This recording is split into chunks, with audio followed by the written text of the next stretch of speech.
Funding provided by Musco Lighting, the sports lighting specialist, providing lighting systems for you, your project, and your community.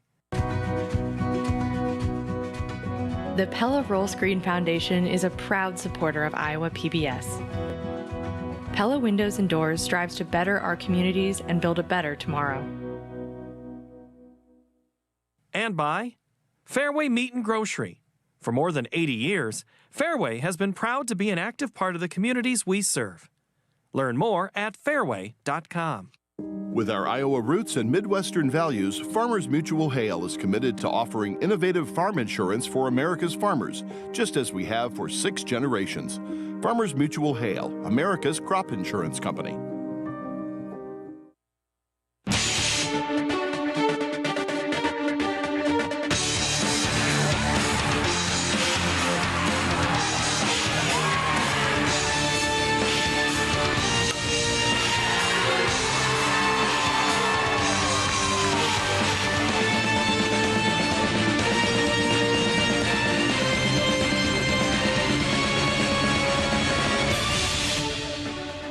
Welcome back to Rogers Sports Complex in Fort Dodge, Iowa.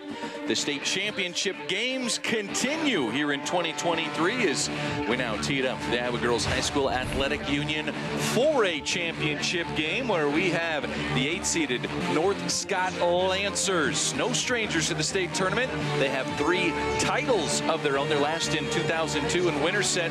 They will aim to defend their state title, the 7-seed and the 8-seed here in the 4A game. I'm Brad Wells, she's Allie Kappert, and Allie, these two teams, if you look at their semifinals, they had tight games. They had to really battle to get here.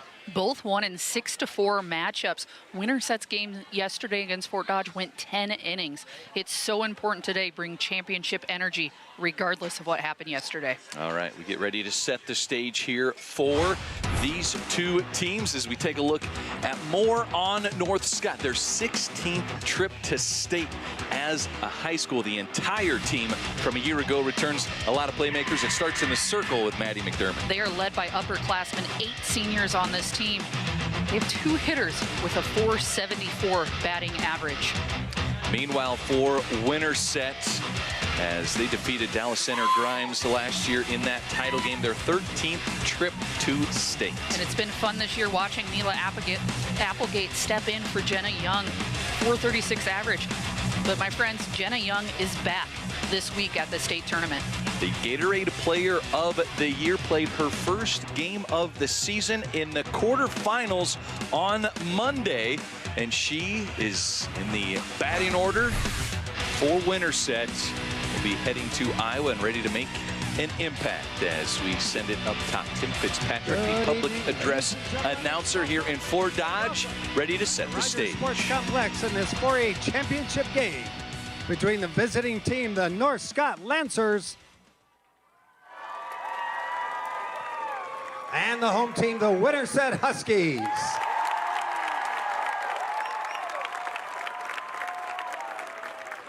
It's time to meet our teams. First of all, your non-starters and assistant coaches for the visitors from North Scott. Number 1, Kamila Eller. Number 3, Aubrey Toohey. Number 6, Chevelle Kingsley. Number 8, Katie Brader. Number 10, Natalie Neighbor. Number 12, Riley Daniels. Number 16, Aliana Nelson. And number 17, Maya Vogt. Your assistant coaches, Hallie Eller, Dale Tufte, and Heather Rickard. And now, here's your starting lineup. For the North Scott Lancers, leading off, playing shortstop, number 18, Sydney Scarich. Batting second, in left field, number 4, McKinley Toohey. Batting third at third base, number 7, Adeline Johnson. Cleanup hitter for the Lancers, doing the pitching, number 22, Maddie McDermott. Batting fifth, the designated player, number 11, Riley Wainwright. Batting sixth in center field, number 2, Carly Brader. Batting seventh in right field, number 9, Abby Rouse. Batting eighth at first base, number 20, Shelby Spears. Batting in the 9th position, doing the catching, number 5, Tegan Kelly. Your flex player at second base, number 21, Riley Robertson. Head coach for North Scott, Holly Holting. And now let's meet the non-starters and assistant coaches for the home team from Winterset. Number 5, Macy Olson. Number 7, Hallie Hofing. Number 9, Natalie Smith. Number 13, Addie Gross. Number 15, Allie Soderberg. Number 21, Michaela Nichols. Number 24, Summer Little. Number 28, Ashley Johnson. Excuse me, number 26, Ashley Johnson. Number 28, Kylie Nelson. Number 30, Bristol Tadlock. And number 35, Zoe Hope. Your assistant coaches, Jennifer Devine, Abby Williams, Taylor Benshoff, and Anita Smith. Now here's your starting lineup for the Winterset Huskies. Leading off in left field, number 2, Avery Darling. Batting second at second base, number 10, McKenna Olson. Batting third, the designated player, number 4, Jenna Young. Cleanup hitter for the Huskies at first base, number 18, Bryn Acton. Batting fifth at shortstop, number 12, Mila Applegate. Batting sixth, doing the pitching, number 25, Molly Breeding. Batting seventh at third base, number 14, Bailey Acton. Batting eighth and doing the catching, number 31, Carly Akers. Batting in the 9th position in right field, number 1, Ashlyn Devine. And your flex player in center field, number 48, Maya Adkins. Head coach for the Huskies, Steve Corcoran. Now, ladies and gentlemen, please turn your attention to our home plate area. The umpires for this championship game, as assigned by the Iowa Girls High School Athletic Union. At first base, J.D. Hugestrat. At third base, Carl Woldridge. And calling the balls and strikes tonight, Mr. Mark Amadeo. All right, who's ready to win a state championship? Excited fans, and we're ready to go. Let's take a look at that Winterset defense. Darlene Atkins, Devine in the outfield. Acton and Applegate left side of the infield. You have Olson at second. And Bryn Acton at first. Molly Breeding in the circle, throwing to Carly Akers, the junior catcher. Molly Breeding, the junior pitcher, 15-5, coming into the state tournament as it's pitched by committee for this Winterset Huskies team. You'll see, obviously, as you mentioned, Molly Breeding starting out for the Huskies, but it's Sydney Scarridge who comes in as well. Winterset that has that ability to work through a number of different plays. Yesterday in the semis, it was Bryn Acton. Yep. They'll flip-flop, then jump back and forth between first base and pitcher. And here's a look at the batting order for North Scott. Sydney Scarrett leads things off for the Lancers. Tui, Johnson, and McDermott, who's headed to UNI. The pitcher for the Lancers in that top 4 slots. Let's take a look at our keys to the game. Allie, what do you need to see here from the Lancers in this championship game? For North Scott, I want to see clean defense, make Winterset work for their runs, and these seniors lead the way. As I mentioned, there are 8 of them in this roster. Here's a look at the Winterset Huskies keys to the game. And for them, Jenna Young is back in that hitting lineup. Also bring the energy. They had a 10-inning game yesterday. Today it needs to be championship energy. Brenna Young, the Gatorade Player of the Year, suffered a knee injury back in January 6th. We'll have more on her when she comes to the plate for Winterset. Right now, North Scott to lead things off. Sydney Scarrett. First pitch fouled straight back. Scarrett, a multi-sport athlete. Coach Holting said she is maybe the best athlete in our school. Volleyball player, plays basketball, track, and softball. State tournament qualifier in the high jump and hurdles. Fouls another one back, and she does a good job of setting the stage for this Lancers offense. For Winterset right now, Molly Breeding, we asked both pitchers yesterday, Bryn Acton and Molly Breeding, what's your most dominant pitch? And Breeding said it's kind of like a curveball, kind of like a rise ball, and that's exactly what we've seen the first two pitches here. Here's the 0-2, and that's slapped into left field. Underneath it for the catch is Avery Darling, the senior, and there's one away. For these North Scott hitters, hitting a pitch with that upward spin, super important. Get your hands on top of the ball, find a way to drive through the middle. That brings up McKinley Toohey. Toohey, the junior left fielder for the Lancers, had 2 RBIs yesterday in their semifinal win over Norwalk. 6-4 win. Batting average over 300 for Toohey.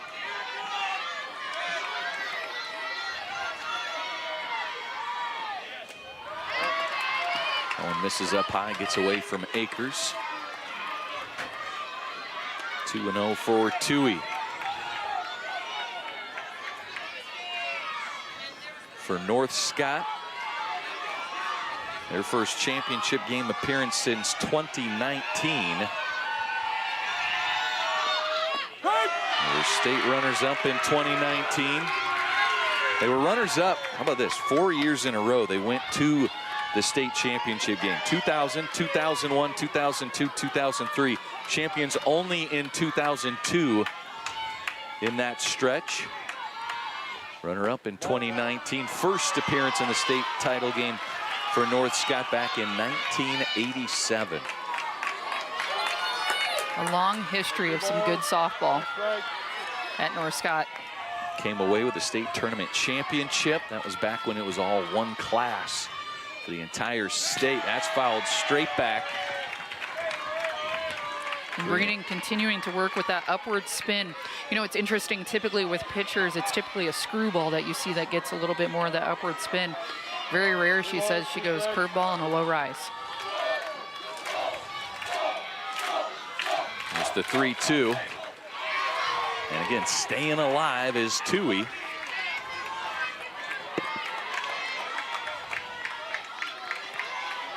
For North Scott right now, exactly what you want to see the top of your order doing, seeing a lot of pitches, make the pitcher work. Head coach Holly Holting in her 6th season as head coach, 144 wins to just 83 losses, and that pitch from Breeding misses inside, and North Scott with their first base runner of the game coming here in the first inning, and a nice at-bat from Toohey. Toohey there once again just making Breeding work. Make her throw you a pitch that she's going to get you out on, and she didn't do that. Adeline Johnson, the third baseman, steps in. 1 on, 1 out. Johnson able to hold. It was a great hold by Johnson. You could tell she wanted it. Johnson 2 for 5 in the semifinals yesterday. A triple and a 2 RBI double. Breeding gets her to chase that spinner off the outside edge. Outstanding curveball.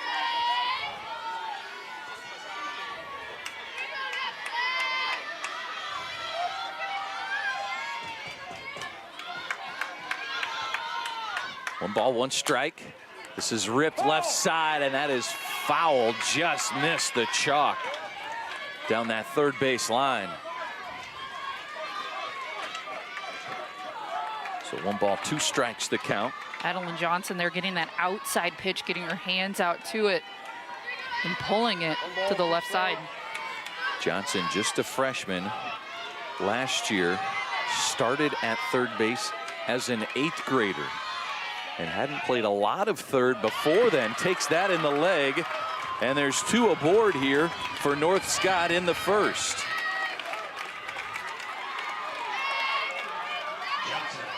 So Tui advances to second base.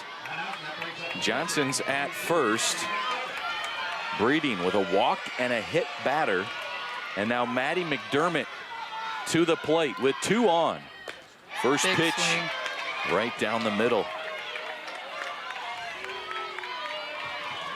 Maddie McDermott, a first inning 2-run home run yesterday in that semifinal game, giving North Scott an early lead. Left that one upstairs.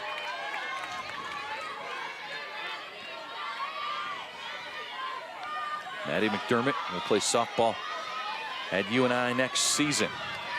Says being in this title game is an unbelievable feeling.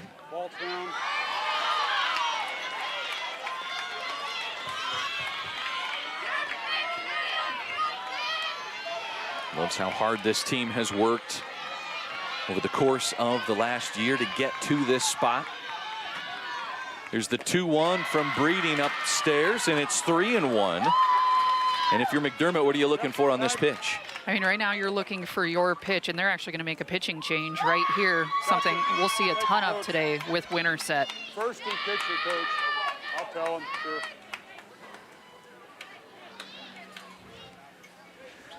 This will be Bryn Acton for Winterset.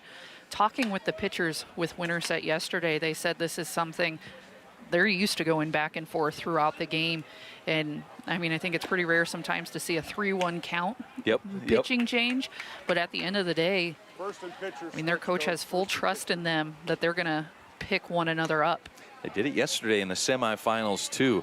For Breeding, it was, I believe it was the second inning when Norwalk scored 4. Somewhere in that inning, Bryn Acton came from first into the circle. Breeding slid over to first base. He'll just flip spots. Acton now at 2.91 earned run average in 135 innings of work prior to the state tournament. 133 strikeouts to 44 walks on the year. A 9-7 record.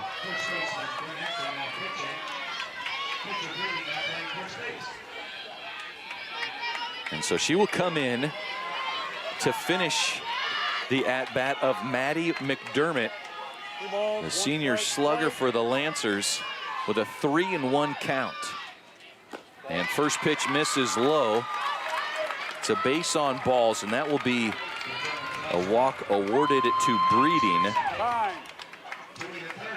But there are bases loaded now for North Scott. Number 10's a courtesy. And a courtesy runner into the game. Natalie Neighbor onto the field here in this 4A championship game. You talk about all the upperclassmen for North Scott, and Natalie Neighbor coming in a running situation as a senior leader. Bases loaded.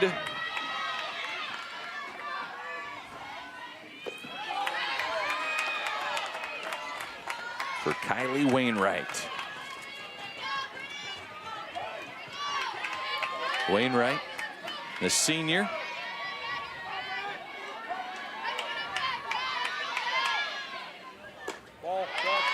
So another pitch upstairs as the Huskies pitchers maybe with some championship juice here in this opening inning, trying to find a way to settle into a groove. 2-0 right back to Acton. The throw home gets the force and the double play. Able to get Wainwright at first. So Acton comes in and pitches out of a jam. And Winterset dodges a huge bullet there with the bases loaded and 1 out. Talk about a momentum shift.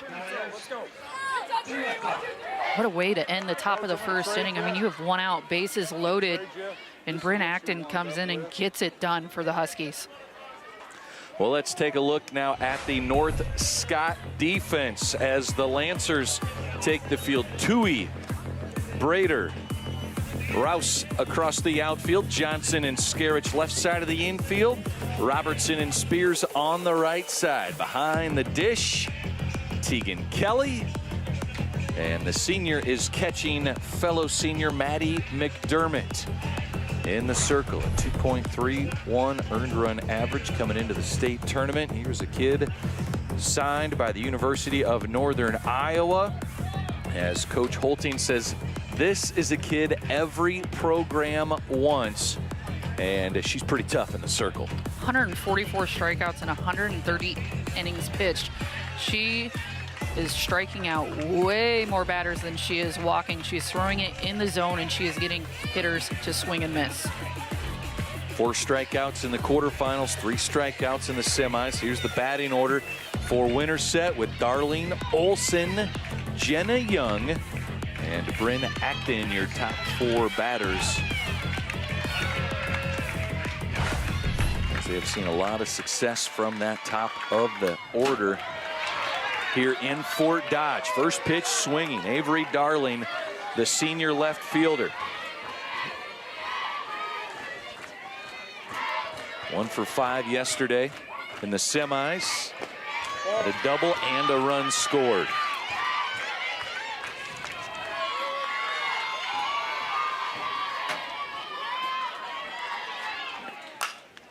This is slapped left field side and foul.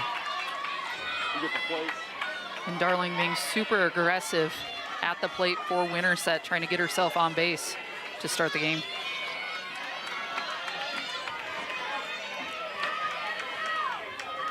One ball, 2 strikes.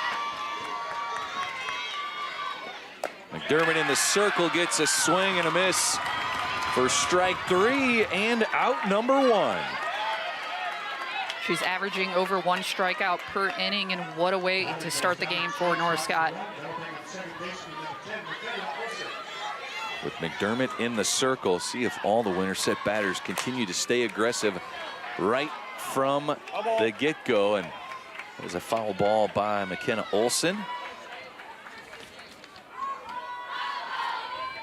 McKenna Olson, just an 8th grader for this Winterset squad.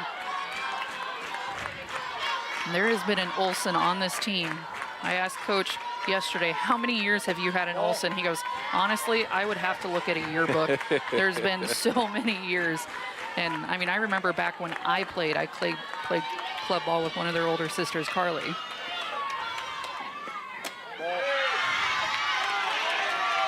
Olson with the good eye. 2 balls and a strike. 2 balls, 1 strike. Getting ahead in the count on McDermott. And here's a base hit right up the middle by Olson. A great piece of hitting there by the 8th grader, taking that one right back up the middle. You'll see here that pitch right belt high, and doesn't try to do too much with it, just perfect hitting. Olson yesterday scored the go-ahead run in the 10th inning. And Jenna Young now to the plate. Jenna Young suffered a knee injury January 6th of this year. Missed all of basketball, track season, softball season until Monday of this week. It was Friday she was given the all clear to compete. And embracing this role of being the designated player this week. She knows she's not going to play in the field, so she's doing everything she can to make these at-bats count. Grounder right side. Robertson tries to get the force at second, and she does. A nice quick play by Riley Robertson, the senior, to Skerich, the shortstop, covering second.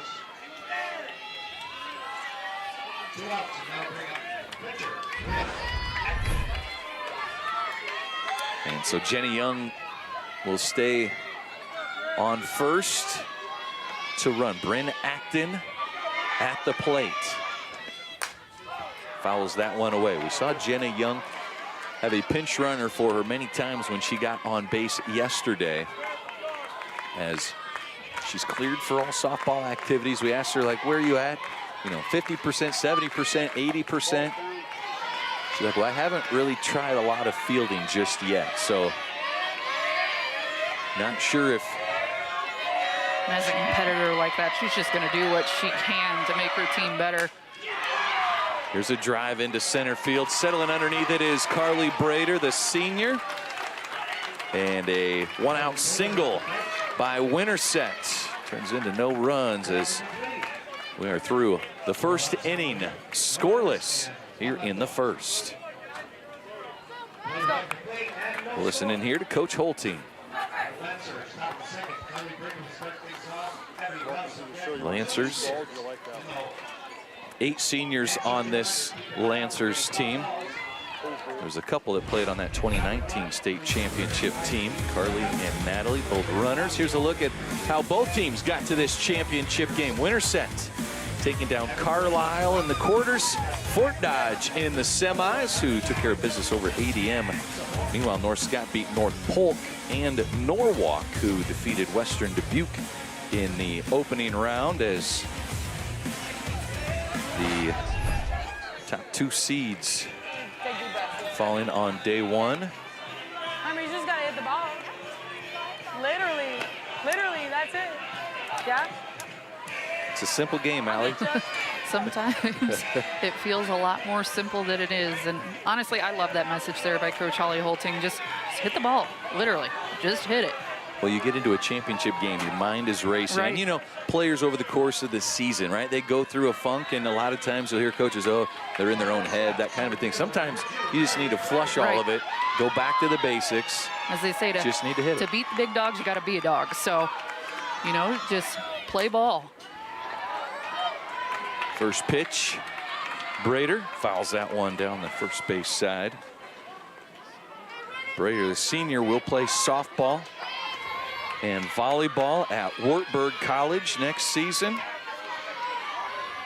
Had a clutch hit, a 2-run double in the quarterfinal round win over top-seeded North Polk on Monday. It's really neat looking up and down this North Scott lineup, the amount of seniors going on to collegiate athletics, whatever it may be. Some of them softball, some volleyball, wrestling. Little floater, long run, and just getting Brader in time as Applegate, the shortstop. Wow.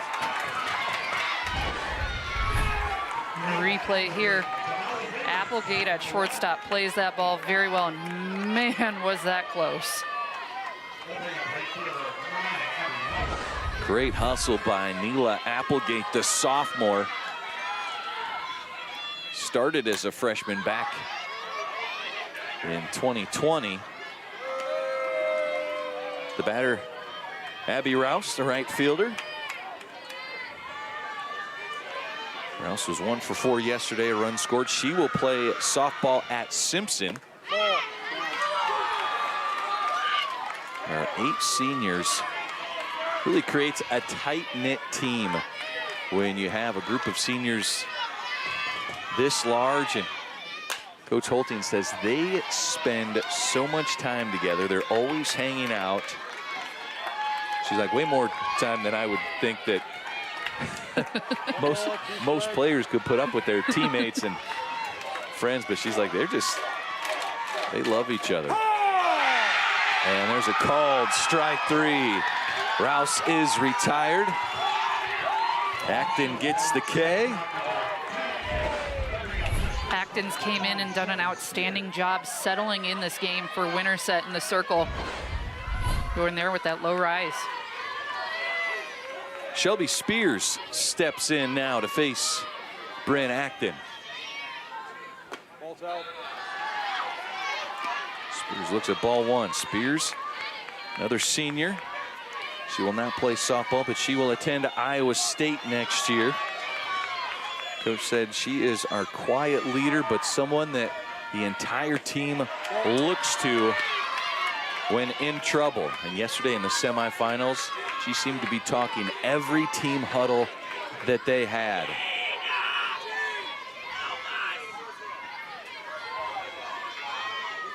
Here's the 2-0 from Acton.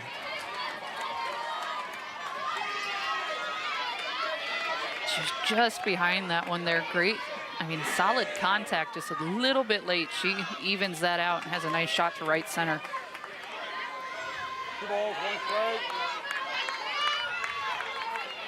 Spears trying to get aboard with 2 away.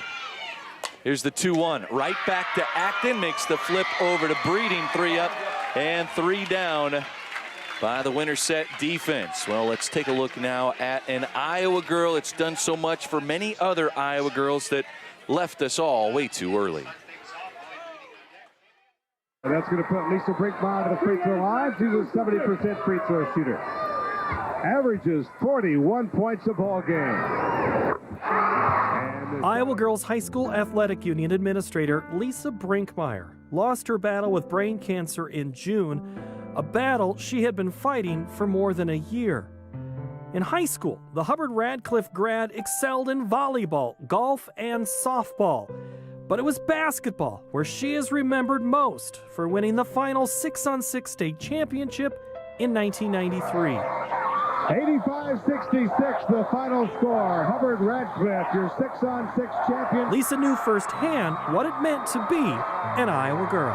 Whether you played a lot or didn't play a lot, you were still an Iowa girl. You still knew what it was like to be involved in athletics. And as I grew older and made it to state, the state basketball tournament, I realized a lot more what the Iowa girl was. I mean, with the exception of my wedding, that was one of the first times I felt like a princess, one of the few times in my life.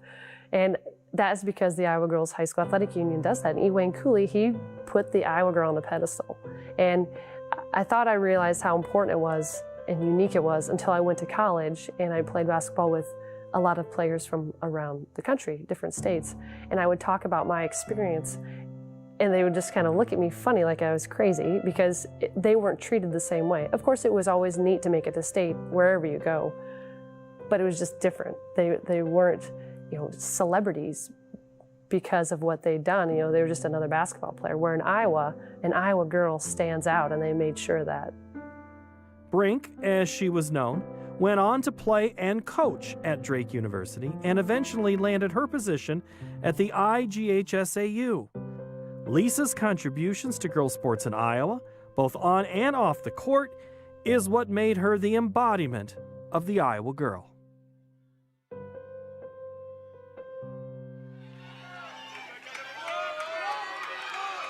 To everyone that knew Lisa Brinkmeyer or came into contact with her, certainly an impactful woman on college sports at her alma mater at Drake and high school sports across the entire state of Iowa. Really helped create a fantastic atmosphere at so many state championship events. Mila Applegate there, just an absolute shot to center field, fielded well by Carly Brader. It is out number 1 here in the second inning. Brings up Molly Breeding to the plate. Breeding, the starting pitcher, now playing first base after a first inning pitching change. Looks at strike 1. And talking with Molly Breeding and Bryn Acton yesterday, we asked them, is there any sort of like competitiveness between the two with how much you guys switch in and out? And it was funny, they both instantly laughed because they said in off season when they play against each other in club ball, whatever it may be, they're very, very competitive. But on this team, they know they just have to do whatever it takes to make the team better, and they're beyond supportive of each other.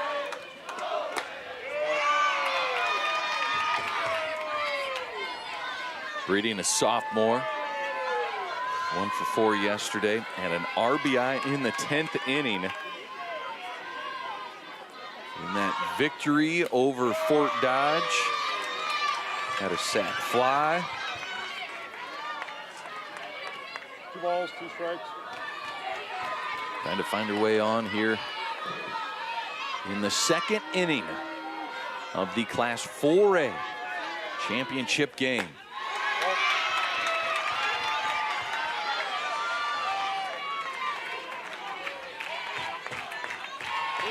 Full count for Maddie McDermott and Molly Breeding. Slapped right side, nice play at second base by Riley Robertson. The flip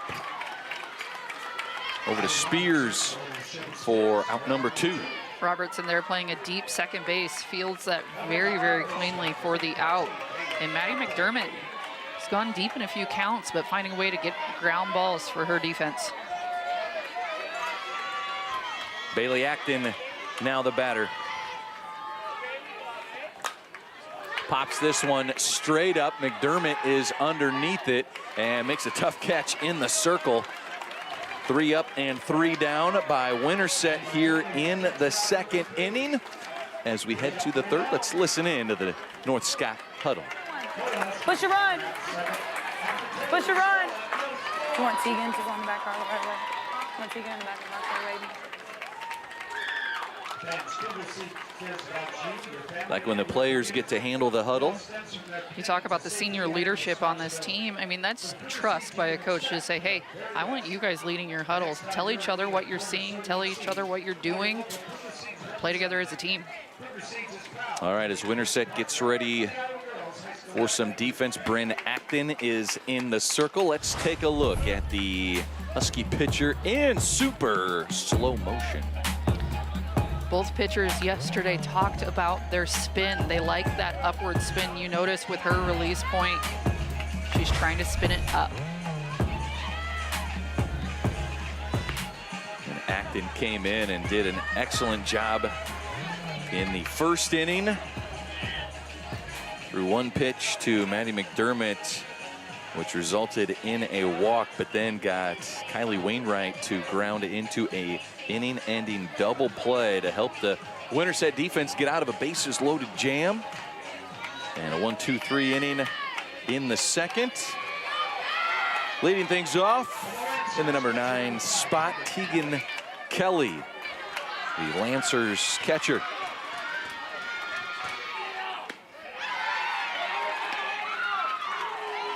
Acton goes strike 1 past her. Kelly, a senior, will attend St. Ambrose this coming fall. She was 1 for 3 in the semifinal game, 1 for 3 in the quarterfinals. Had 3 RBIs in that quarterfinal round game against North Polk. And talk about a way to start this state tournament. North Scott upsetting number 1 ranked North Polk. That was a great game.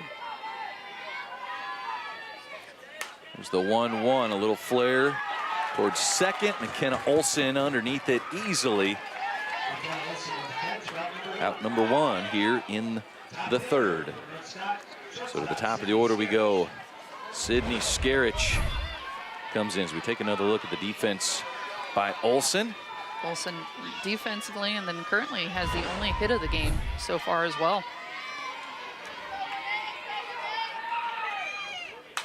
Skerich slaps it left side, fielded by Applegate. The throw is just in time. Gets the speedy Skerich, and there's 2 away. It's twice now, Mila Applegate making the fast play to get the out at first. Man, were they both close. Great job by Molly Breeding to hold on to that ball. If she bobbles it at all, Skerich would have been safe. So Skerich 0 for 2. Molly, she came into the tournament too. Skerich hitting .473, best among any player among 4A state qualifiers. Retired both times to the plate. Here's McKinley Toohey trying to get aboard. Ground out. Briley Acton over to Molly Breeding. 3 up, 3 down here in the 3rd. Let's listen into the Winterset huddle. Now coming up. All right, so let's be ready. Here we go. Steve Corcoran in his 23rd season, all at Winterset. Collected his 700th win in the semifinal game against Fort Dodge. And getting ready to try and face Maddie McDermott, find an answer as we take a look at Maddie McDermott in super slow motion. And McDermott coming into this game, 141 strikeouts on the year. She strides out, uses all the power she has, and she throws it hard at these Winterset batters.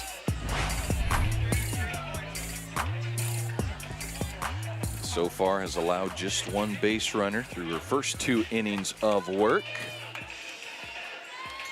8-9-1. Coming to the plate for Winterset here in the third. Maddie McDermott headed to the University of Northern Iowa. She's thinking she's going to study speech language pathology and communication disorder at UNI. And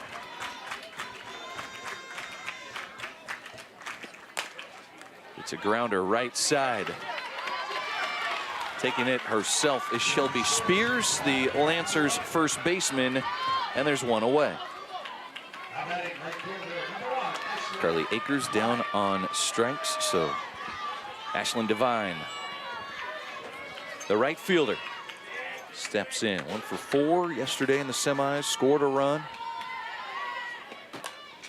Fouls that one back. Winterset continuing with the approach. They are aggressive with that first pitch. Devine, a season ago, here at the state tournament, scored 2 runs in the quarterfinal round game against Burlington. This year's scored a run in the semi, scored 2 runs, and had 2 RBIs in the quarterfinal round win over Carlisle. How about this for Winterset, too? We talked about this being the 7 seed versus the 8 seed. Winterset, the home team, is the 7 seed. They upset 6th-ranked Indianola in the regional final to get to state. 3 teams in the 4A top 8 of the final rankings unable to make it to state. And Indianola, Dallas Center Grimes, and Cedar Rapids Xavier. So many good teams this year in Class 4A. Well, we talk a lot about how there's no room for error here at the state tournament, and through the regional tournament, oh my gosh, you could say the exact same thing up and down the board. And we knew it was going to be interesting this year with Fort Dodge coming down from 5A. DCG, always a powerhouse, who was in the championship last year. These teams have to fight every single day to get here. Maddie McDermott gets her 2nd strikeout of the game as Devine is down on strikes. Brings up top of the order leadoff hitter Avery Darling, as you see McDermott paint that outside corner. McDermott just continues to attack the zone. Ball.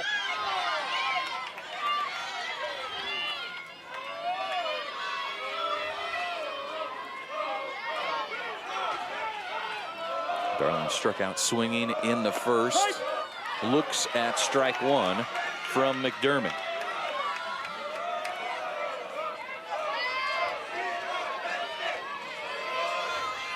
Avery Darling will attend to South Dakota. That's off the glove of Skerich. And Darling is aboard with 2 away here in the third. That will go down as a single. Skerich, they're almost fully extending to make the play. But Winterset with a 2-out base runner in the heart of their order coming up. McKenna Olson, the 8th grader, to the plate as she had a single in her first at-bat. First pitch swinging, rolls it, and that's a fair ball as Johnson grabbed it while it was still fair. Looked like it was starting to turn foul, but it was kind of that no man's land where if you let it go and it still hits the base and is fair, it's way behind you. Definitely was going to go foul. I think Johnson maybe thought it was foul when she touched it, her body in foul territory. But she needs to let that roll a foot or 2 more and just make sure she gets the foul ball call. And explain that to our viewers, Allie, because before it gets to the base, it doesn't matter where her feet are. You saw her feet in foul territory. It matters where the ball is when it's touched. Correct. And that ball needs to be completely in foul territory on the other side of the line. If any part of it is still touching the line, it's considered a fair ball. Or even straight above the line when it's touched. Correct. Thank you. So Jenna Young at the plate. Here's the 1-1. Grounder up the middle. That's through. Brader from center. The throw to home. And being held at third is Darling. And now the base is loaded here in the third with 2 away. Jenna Young with the hard ground ball back up the middle, and it's that grass lip that actually took a perfect hop for Brader.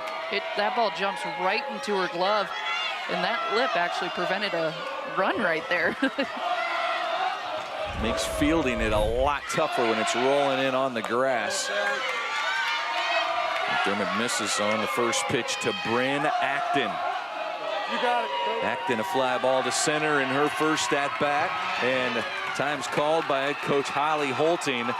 Going to have a discussion with Maddie McDermott in the infield. Hey, remember, don't make the moment bigger than it is, right? You have to field the ball or catch a ball and throw it to first base or get a lead out when you can, right? Communicate where you're at. Hey, backhand, I'm going to you. Hey, I'm coming to you at first base.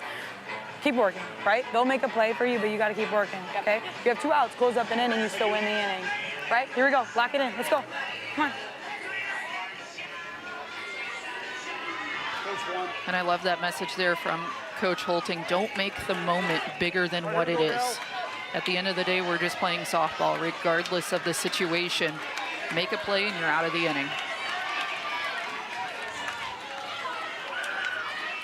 Maddie McDermott, the senior. Ball 1. He's given up 3 straight singles to load the bases here with 2 outs. And blows a strike past Bryn Acton. 1 ball, 1 strike.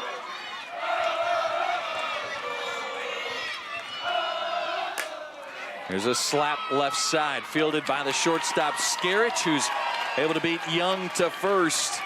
And North Scott does not allow Winterset to take advantage of bases loaded. We'll be back more 4A championship game action after this.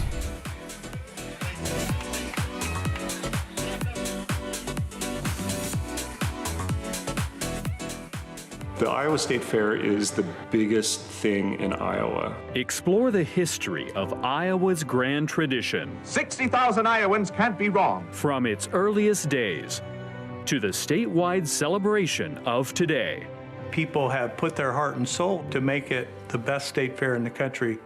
On top of all that, it's just fun. It really is. Join us for our great state fair. Coming to Iowa PBS August 1st and 2nd.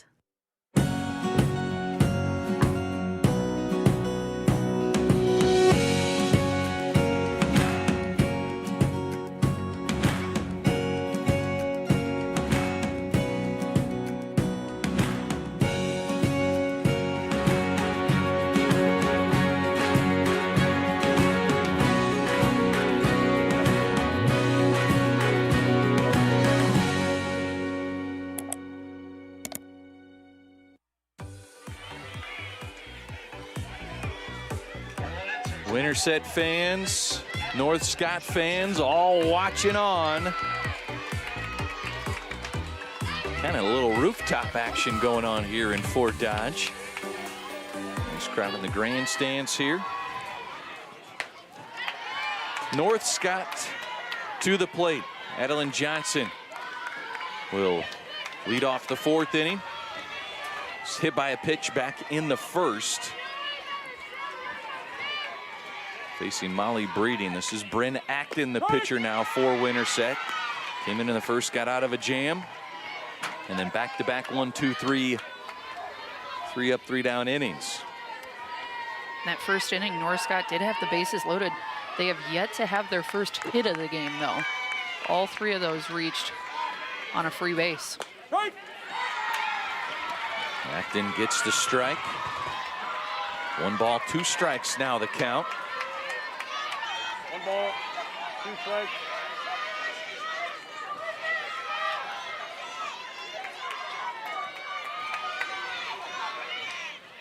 Here's Johnson, watches that one up by the hands. Johnson, just a freshman, but she was big in the semifinals, went 2 for 3, had a triple and a 2 RBI double in the win over Norwalk. Ball. Just missing the corner. And the good eye from Johnson now has the count full. And that's a great 2-2 pitch there by Acton. Hit that corner, you might get the call, you might not. But at the end of the day, you might get the hitter to chase. And Johnson, disciplined once again, reaches for the second time tonight. Leadoff batter aboard for the first time for North Scott, and Maddie McDermott now steps into the batter's box. She drew a walk in her first at-bat. And McDermott, by far the biggest threat in this North Scott lineup.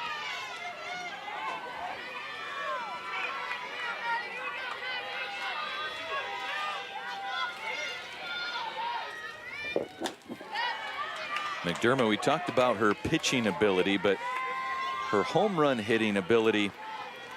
Had 14 home runs coming into the state tournament. That broke the school's single season record that was previously held by North Scott assistant coach Haley Eller. And she added a home run in the semifinals to put her total at 15. I asked her as she's fouling this one back. 1-2 remains the count. I asked her, so at UNI, do the coaches want you as a pitcher, as a hitter? You're going to get to do both? So primarily a pitcher. Coach says I can hit if I earn it. I said, do you think he tells all of his pitchers that? She gave me a smile. It's a different game at that college level. I mean, the toughness, the grit, the confidence it takes to be a pitcher at the Division I level. It's tough to come in and do both as a freshman. Just got a piece of that one. 2 balls, 2 strikes. McDermott hanging tough.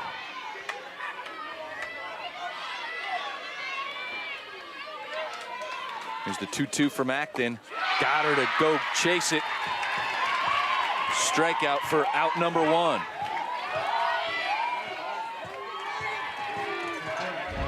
For Winterset here, that rise ball by Acton hits the perfect spot, getting McDermott to try and chase that pitch.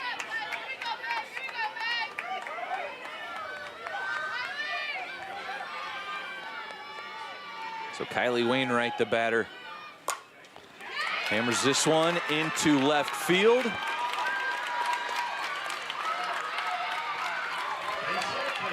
And a base hit for for North Scott, their first of the game. And now 2 runners aboard here in the 4th inning. And Carly Brader steps to the plate. Brader, the senior center fielder, was a runner on that 2019 state runner-up team.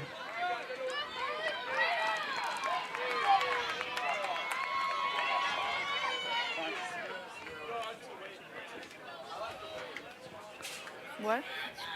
Oh my goodness. I remember that. Oh my God.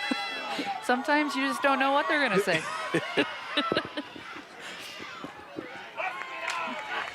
We appreciate all the coaches and plate umpires wearing microphones for us. 1 ball. Your players know you're wearing a microphone. They've got the mic cover, the fuzzy thing. They don't know when it's on, though. This is true. This is true. 2 balls, no strikes, though, on Carly Brader. North Scott with a runner in scoring position. 2 aboard. Acton misses outside. 3 balls, no strikes. I think the biggest thing, though, I mean, we're in a 0-0 ball game, 4th inning of a state championship, and they're just having fun. Yeah. I mean, they're just out here to have fun. It's awesome. And a 4-pitch walk now loads the bases.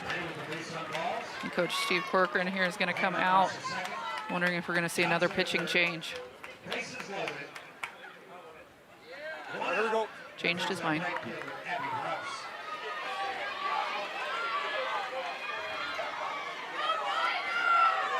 Almost like a mini, just reminder to the kids, let's get locked in. Abby Rouse, the batter. for North Scott. Rouse struck out in her first at-bat. Bases loaded, 1 out. Acton right now just losing the zone a little bit, missing up and out. And now he's going to come in and make this change here. Got it, Coach. Thank you. And they're going to switch back to the starting lineup. Molly Breeding back into the circle. Bryn Acton will slide back over to first.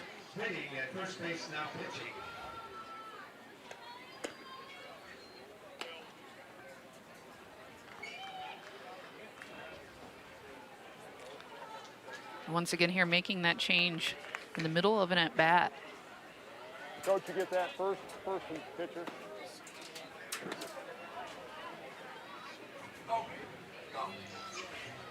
So Molly Breeding back into the circle there. You see head coach Steve Corcoran just looking for an answer here in the circle. And as you talked about, Allie, at our last pitching change, Breeding, Acton, they're used to this. They've done this all season long. It's been a 1-2 punch, and it's a 1-2 punch during the games as well. And it's interesting too, it's when Coach Corcoran makes that pitching change, it's not coming out and having a conversation. It's a simple finger point of, hey, let's switch. And both of them know exactly what he's doing. They honestly don't really think a thing of it. They know that the other one's gonna pick up the one another, and they're just gonna move on with the game. So Acton, the sophomore, over to first. Molly Breeding, the junior, is now back in the circle.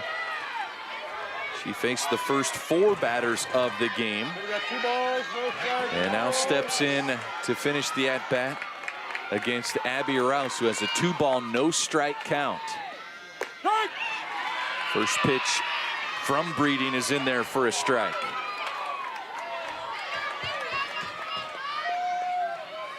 And Breeding just spins it. The amount of spin on that ball coming into these hitters is absolutely insane. That one stays low. 3 balls and a strike with the bases loaded. Nowhere to put Abby Rouse. 2 balls, 1 strike.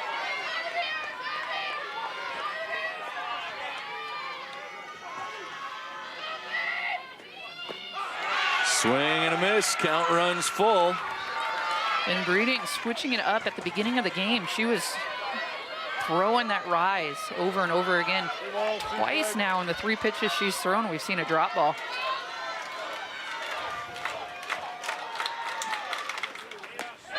And a spinner on the inside corner. Rouse cannot catch it, so a strikeout for Breeding, and there's 2 away. She works that pitch inside. It's something we haven't really seen yet from Winterset pitching staff. So now Shelby Spears, the batter. Spears, a senior, fouls the first pitch straight back.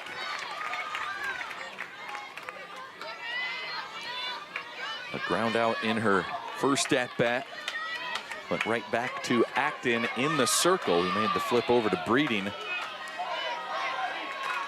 for the 3rd out of the 2nd inning. Looking for the 3rd out here in the 4th is Winterset. And there she goes back with that riser on that outside corner.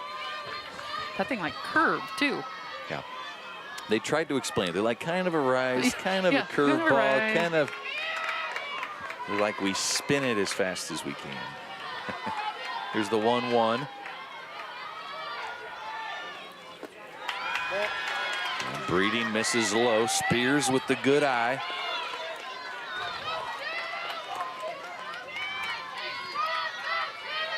This is the 2nd time in this game North Scott has had the bases loaded with 2 outs. Breeding trying to get out of this jam. That's fouled straight back. 2 balls, 2 strikes.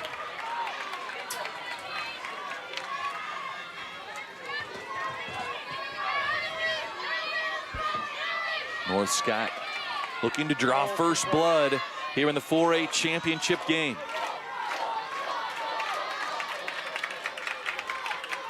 The 2-2 from Breeding misses inside. Count runs full.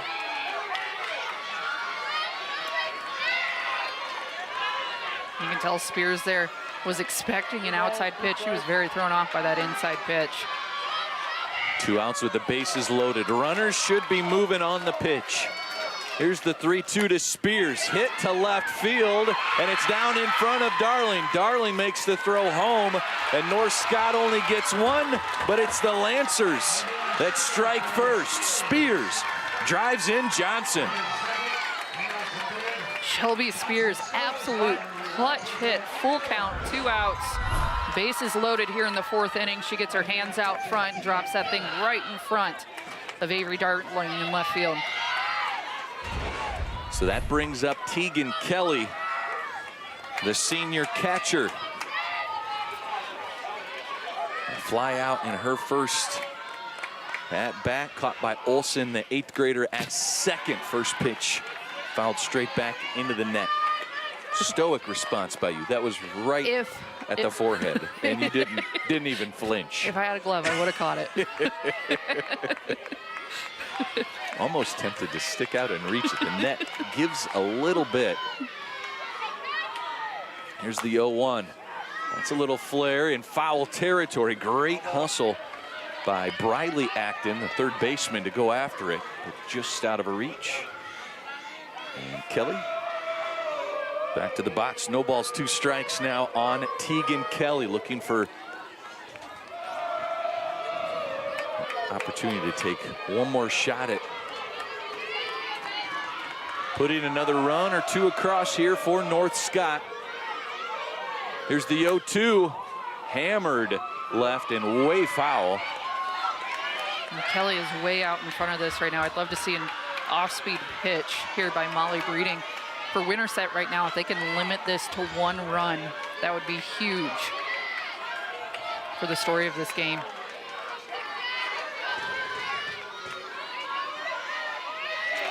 Breeding way up in the count. No balls, 2 strikes. And spins it by Kelly. 3 strikeouts in the inning for Winterset pitchers, but North Scott puts one up on the board to take the early lead.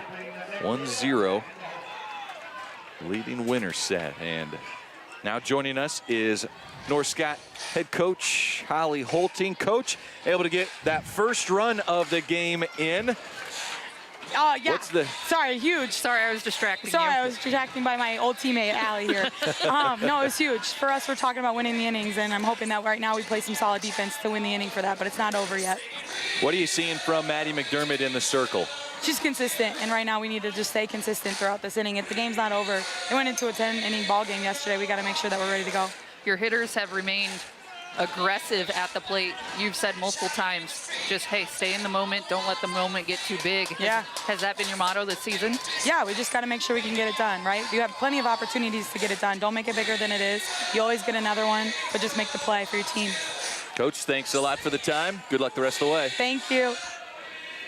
Holly Holting, 6th year as head coach, 144 wins.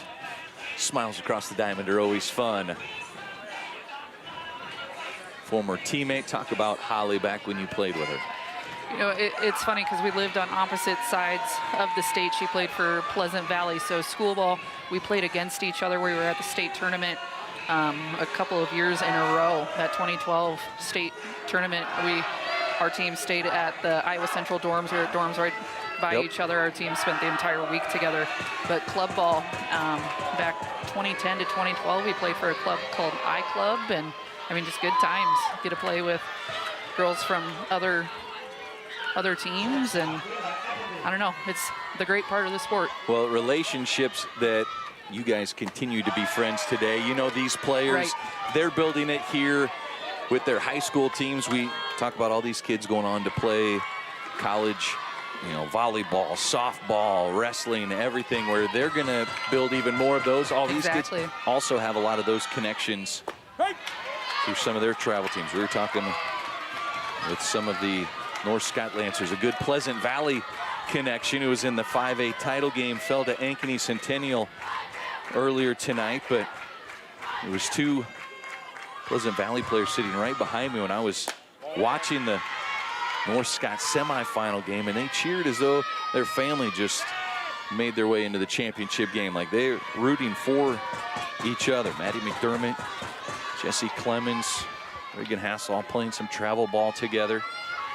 Mara Chalupa of Muscatine. This is a rocket. There's a Winterset answer. Neela Applegate with the home run. And Neela Applegate, the sophomore, has stepped in this season and done huge things for the Winterset Huskies.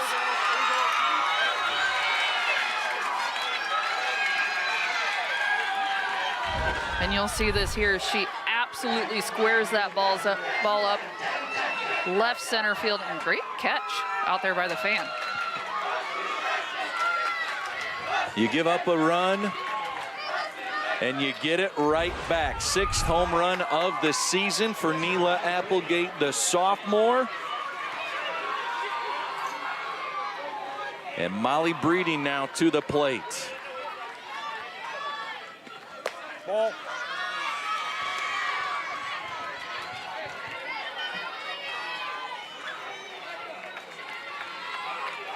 Breeding a ground out to second in her first at bat. See now if Maddie McDermott can get locked back in. Ball. Super important here after a home run. Just dial back in, continue to play your game, and don't let the moment get too big.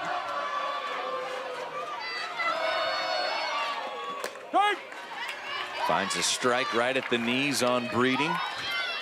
2-1 the count.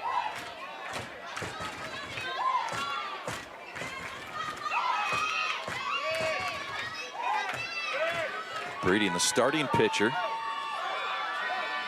moved over to first in the first inning, came back into the pitcher's circle in the fourth inning, got a strikeout,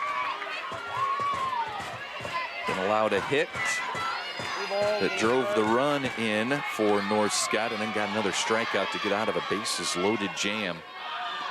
And strike two delivered from Maddie McDermott.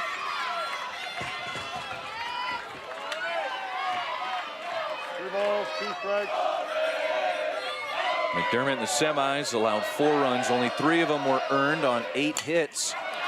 And that's just the 3rd hit of the game for Winterset. But Breeding is aboard.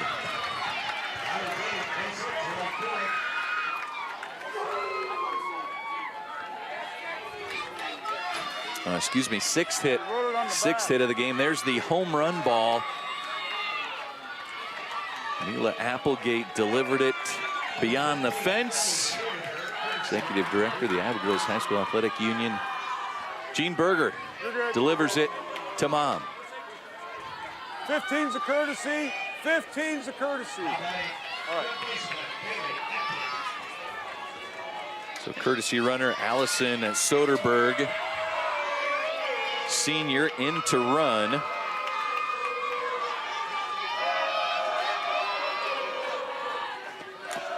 Bunt attempt goes foul by Bailey Acton. And still no outs here for Winterset. Huge opportunity if they can push one more across.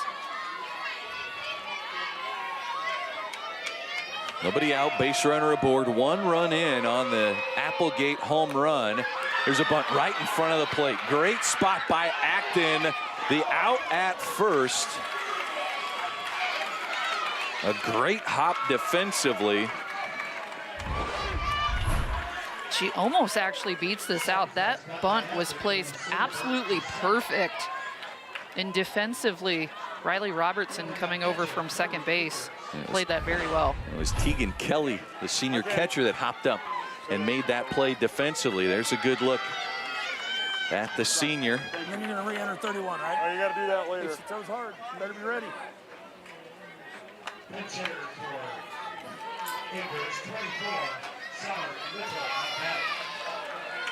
So a pinch hitter here for Carly Akers. 24 is a hitter, 24. This is Summer Little. All right. Okay, here we go. Getting an opportunity here in the 4th inning. First pitch, grounds it up the middle. It's cut off.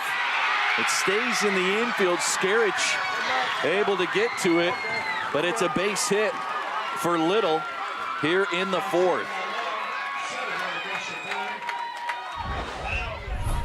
And Summer Little here coming in, doing a job, not only advancing their runner, but perfect hop. She's able to beat it out at first base as well. So just one out here in the 4th. 2 runners aboard now as they're on the corners. And Coach Corcoran having a discussion with home plate umpire Mark Amadeo. Somebody else in there? Oh, yeah, I got plenty of guys, but I'm going to see what happens here for a little bit, all right? Okay.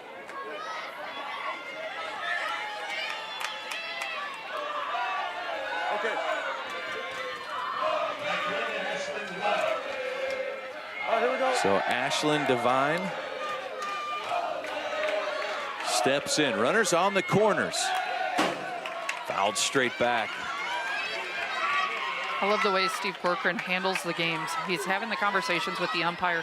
He's been doing this so long. It's just a sense of calm listening to him have these conversations with the team. And he said yesterday, you know, that the semifinals are the most exciting game. There's a slap into left field past the diving Skerich, and in to score is Soderberg.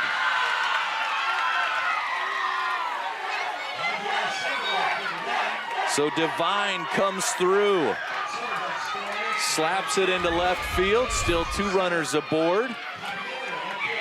So you see the diving effort from Skerich. Yeah, you got it, Coach. We got 24 and 9. Not yet. Go. Yeah. You don't have to go here. And so now a runner coming in.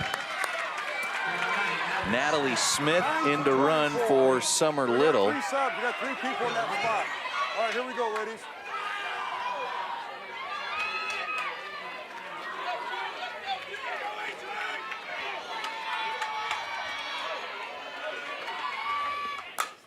First pitch is hit up the middle. The flip to second is in time.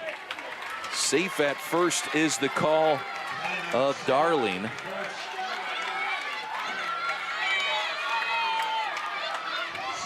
So it's 4-6 on the put out at second base, getting Devine out. Advancing to third is Smith. And now there's 2 away. McKenna Olson now the batter for the Huskies. And that play up the middle, very smart play. And honestly, maybe a little bit of an underrated play in this game so far. That was some clean defense. There's a big out they got there at second base as well. And here's a pop fly. Skerich underneath it, makes the catch. After North Scott finds a run up on the scoreboard, Winterset is able to find a way to put 2 up on the board and take the lead. We head to the top of the 5th inning.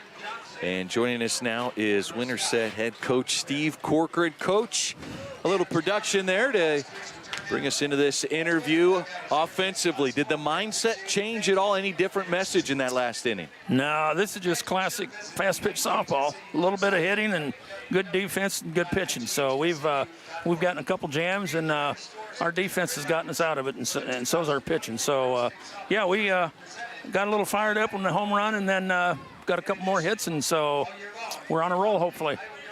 Bryn Acton and Molly Breeding both doing well so far in the circle. What have you seen from each of them, and what would you like to see the rest of this game?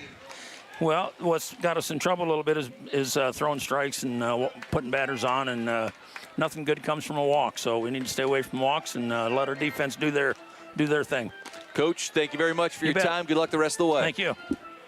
Head coach Steve Corcoran, 700 wins. Got his 700th victory yesterday in the semifinals.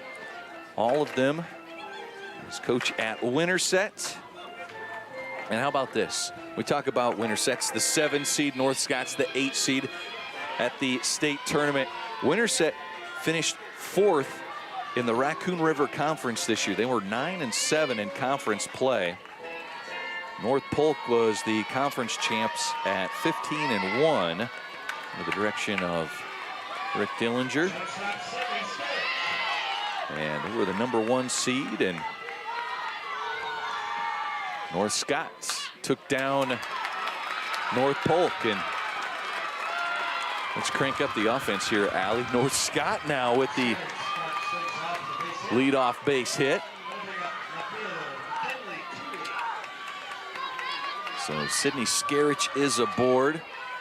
Slaps one into left field. McKinley Toohey now to the plate. Both teams now, their 3rd time through the batting order. They've seen this pitching, and they're starting to see some results. Bunt attempt from Toohey goes up and foul. Straight back.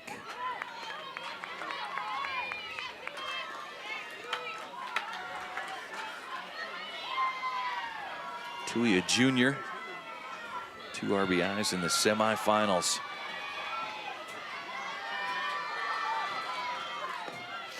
Cole.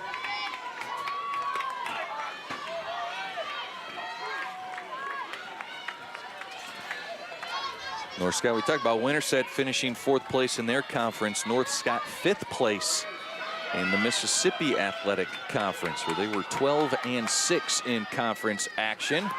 And another bunt attempt goes foul.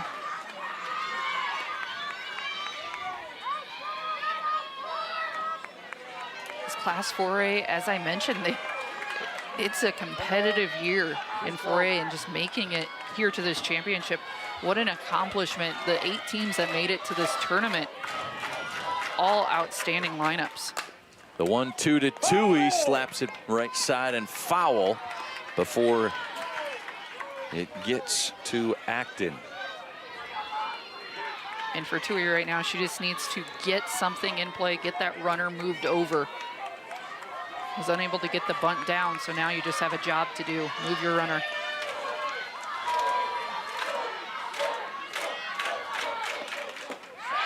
Unable to do so. Breeding gets the strikeout. 1 away. That brings up Adeline Johnson as Molly Breeding. Breeding once again going with that rise ball, attacking up in the zone. And for Breeding, that's 3 strikeouts in the last 5 batters. First pitch fouled straight back into the net by Johnson. Adeline Johnson hit by a pitch in the first by Breeding, then drew a walk from Bryn Acton.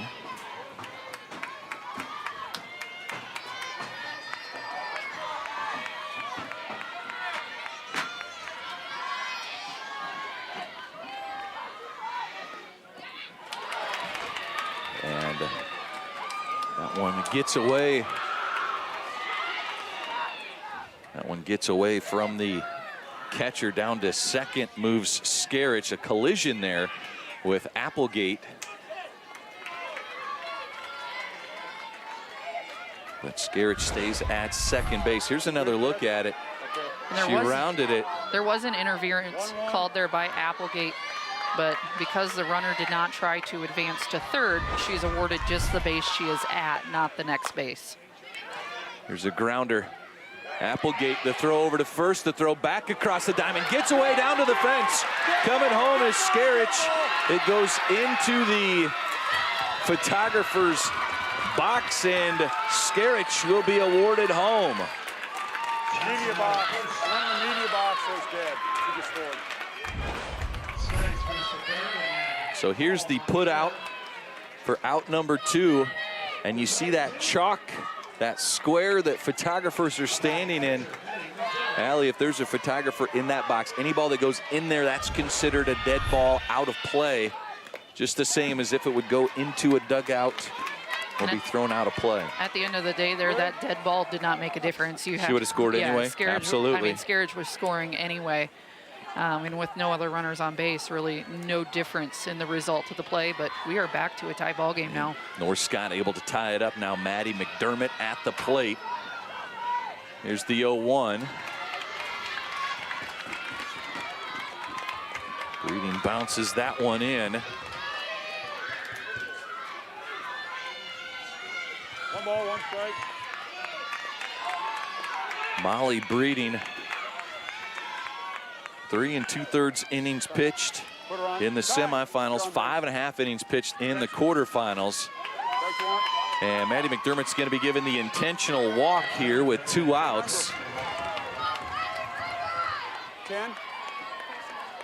Got it. Yes, you're in 4. Same courtesy, number 10 for the pitcher, 10. And so Natalie Go ahead. Neighbor back in to run for McDermott. So 2 outs, runner at first. Kylie Wainwright, who is 1 for 2, comes to the plate. Single back in the 4th, just an inning ago.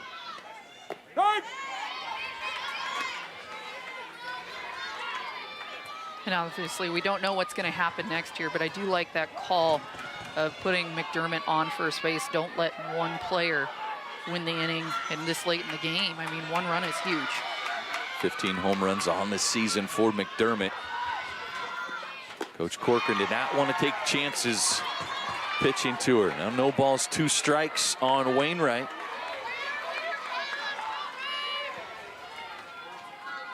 Kylie Wainwright, the senior, will go to Wartburg College to wrestle this upcoming season. Here's the 0-2.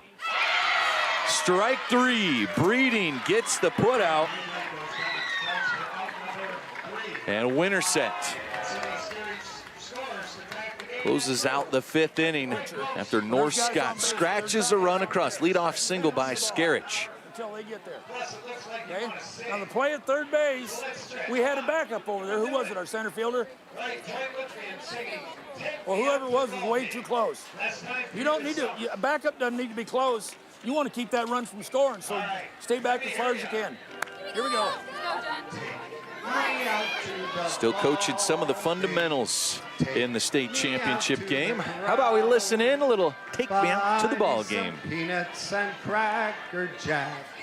I don't care if I ever get back, for it's root for the. If they don't win, it's a shame, for it's 3 strikes, you're out at the whole ball game.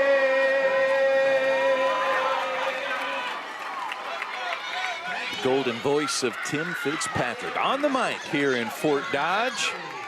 Here's a question for you. When is the last time you saw sweatshirts at the girls' state softball tournament? It has been a while, yeah. How many times is it 98, sunny, and just steamy as can be? I can tell you, Allie, as a softball dad with 2 girls in high school ball, you go to the ball field with sunglasses, sunscreen, an umbrella, a raincoat, a sweatshirt. Everything. You got to have everything. Bag chairs, the bleacher chairs.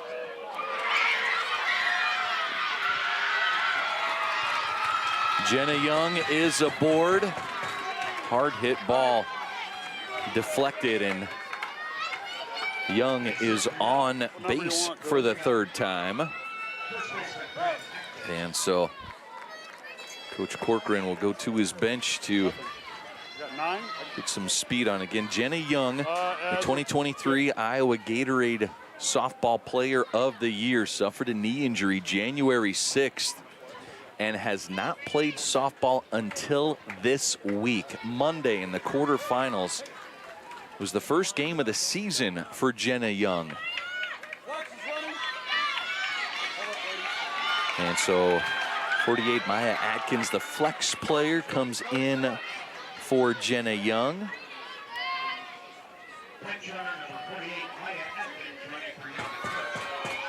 Just such a cool story for Jenna Young, being able her senior year to come back last week a senior of her season and make a difference for this team. Senior's headed to play softball at the University of Iowa. She has been so impactful for this Winterset team. Was shortstop as a freshman back in 2020 when Winterset won it all. And the Huskies won it all in 2022 when Jenna was a junior, and in the championship game here her senior season. Bryn Acton, the sophomore, had a home run in the quarterfinal round game. Here's the 0-2. It's fouled off the mask of Kelly.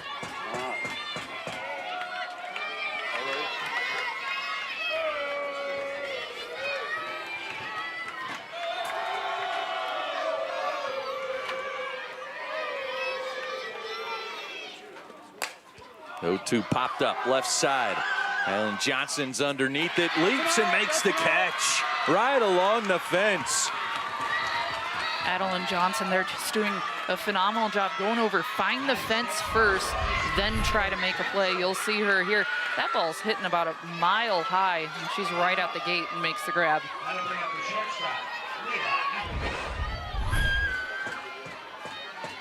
Brings up Neela Applegate. A home run over the left center field fence, her last at bat. Ball.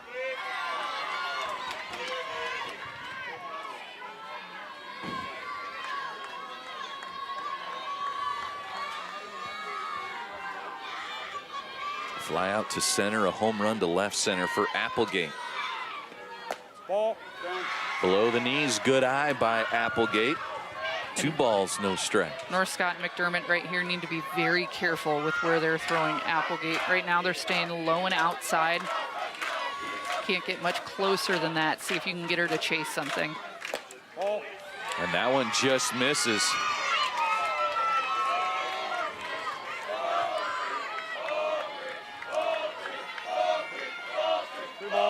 Coach Holting watching on. Here's the 3-0. And a 4-pitch walk to Applegate. We'll put a runner into scoring position with 1 out. And Molly Breeding due up. Come on. Conference. Conference. Let's listen in. We got 2 shots to score a run here, and it's late. Okay? So what I want you guys to do is cut down your secondary and think line drive, not get doubled up. That ball's up in the air, assume it's going to be caught. Okay? So we got 2 shots. One of these guys will get a hit and we'll get a run. Come on.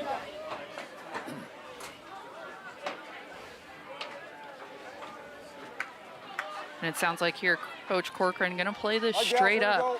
You have 2 shots to score a run. Right now as a hitter, your key is get that ball to the right side, advance your runner. And he's even telling his runners here, hey, let's not take quite as big of a leadoff. Let's shorten up that leadoff and don't get doubled up. Let's not do anything silly right now. So Molly Breeding comes to the plate. Okay. Grounded out to second, had a single to right field in her last at bat.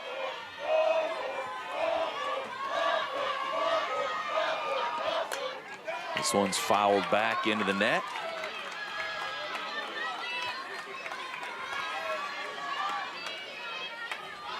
And Allie, if you're Maddie McDermott in the circle, just 1 out, looking for a ground ball here.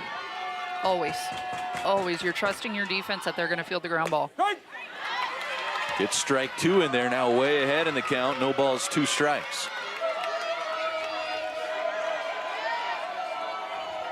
No balls, 2 strikes. The 0-2. Breeding stays alive.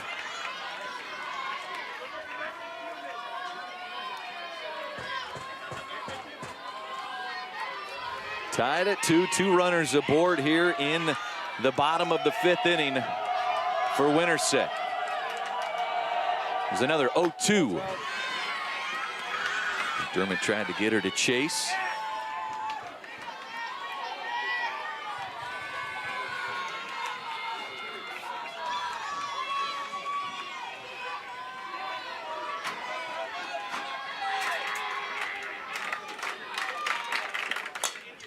This is slapped into right field. That is down for a base hit, and it gets by Rouse. One run is in.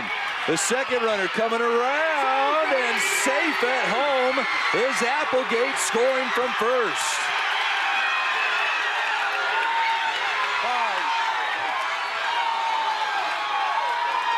A 2 RBI single by Breeding. Breeding here going opposite field, right center.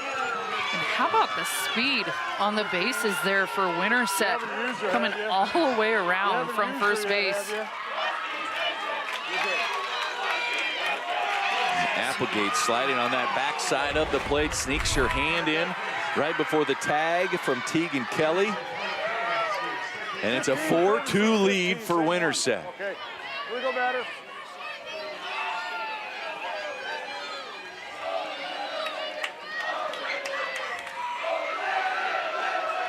Allison Soderberg, the runner at first.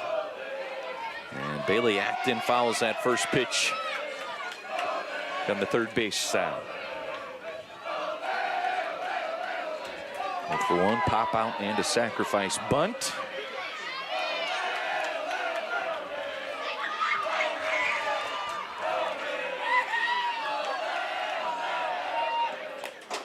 This is popped up left side, giving chase is Toohey, and it lands foul. Winterset right now using all fields. Driving right center, that one down the left field line. They're starting to figure out McDermott. 10 hits in the game now. No balls, 2 strikes. There's another 0-2, and McDermott gets the strikeout. The third strikeout of the game for Maddie McDermott is a big one, as there's 2 outs now. And Carly Akers, the junior, now digs in. The runner on, 2 away.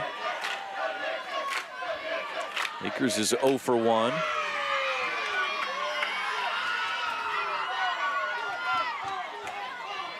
Grounded out to Spears in her at-bat. And it had Summer Little bat for her in the 4th inning. Swing and a miss, 1-1 the count.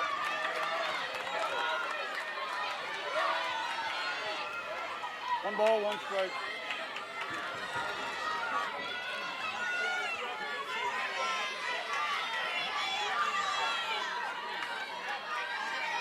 Here's the 1-1. Going by Akers. Yeah, McDermott right now just doing a great job mixing in some spins, getting hitters to chase pitches that they won't square up.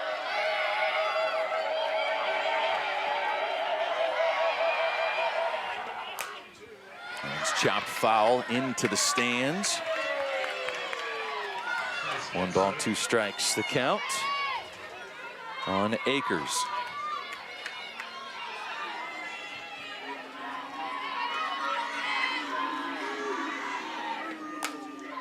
Here's a grounder up the middle. Skerich will make the throw over to first. Spears with the squeeze. And the 6-3 put out for out number 3. Winterset scores 2 and takes the lead, 4-2. Cora, I need you to circle every girl that the last number is a 3. Just circle the 3 if they got a hit. So like she got a hit. So the players huddling on their own. You hear Coach Holly Holting talking with her staff, and Allie, we've got some highlights here. 4-2 is our score as we head to the 6th inning. North Scott due up, but let's take a look at how we got here. North Scott able to get on the board first in the 4th inning. RBI from Spears, and then the answer from Winterset. Neela Applegate, the solo shot. And Winterset added a 2nd run in that 4th inning. And then in the 5th, more action as North Scott able to get a run across here when Skerich was able to score. But then Winterset and 2 RBI single from Breeding that scored Atkins and Applegate all the way from first. And once again in 4A, another back-to-back ball game. And this one's not over yet. We still have 2 full innings of play. North Scott came back from a 4-2 deficit yesterday. So both the semifinal games, kind of that back and forth type of a feel. Similar type feel here. North Scott, your turn. Take a shot here in the 6th. Molly Breeding in the circle will be facing Carly Brader. Brader, the senior, plays softball and volleyball at Wartburg. 2-run double in the quarterfinal round game against North Polk. Coach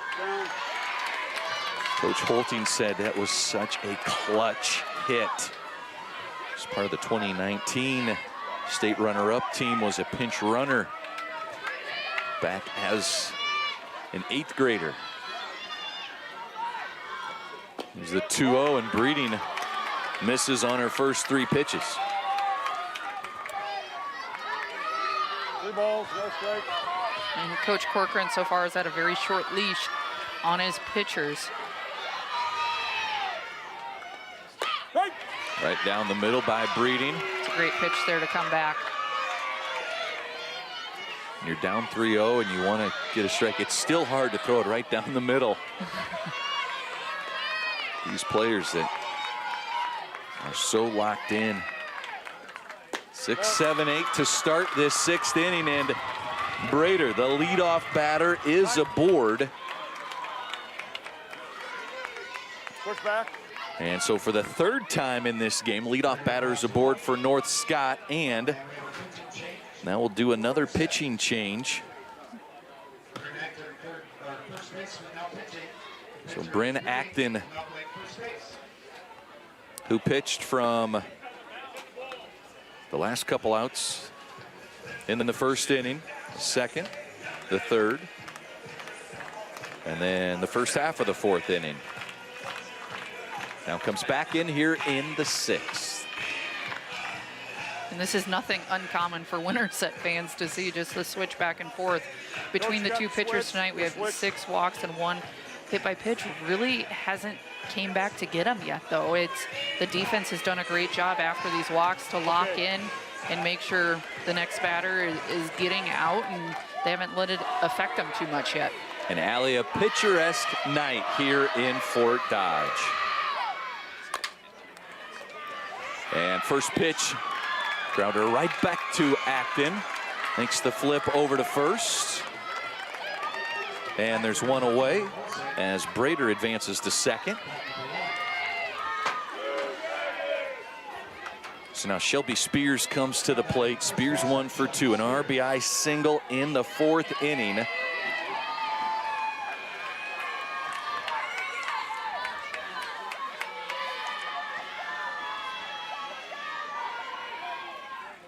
Ball down. Acton misses low. For North Scott right now, that runner on 2nd base is huge to get that one in. Even if you don't tie it here in the 6th, just be 1 away in the 7th. Shelby Spears hit her 10th double of the season in the quarterfinal game. And they defeated top-seeded North Polk.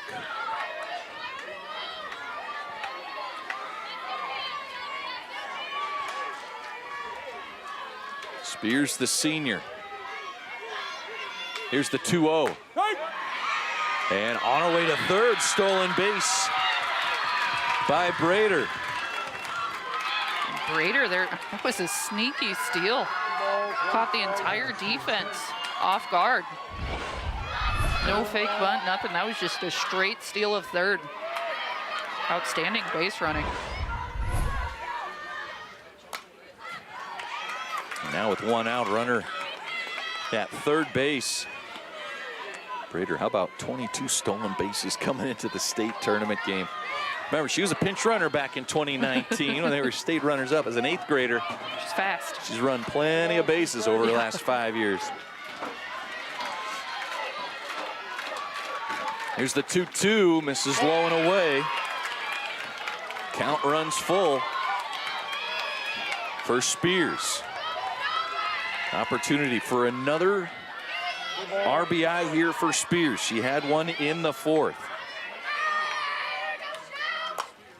Chops that one foul. Right now as a hitter, you're just thinking something to the outfield. Really doesn't matter if it's in the air, on the ground, get that ball to the grass.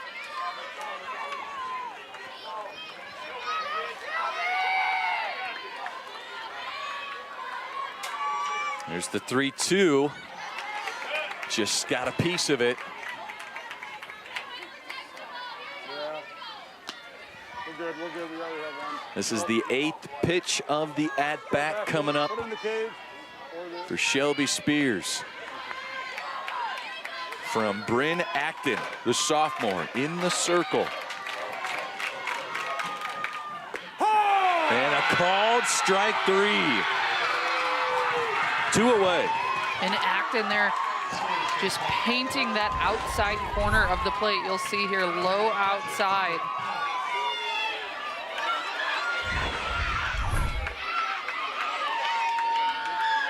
Two outs now for Northcott. Tegan Kelly comes to the plate. Kelly 0 for 2.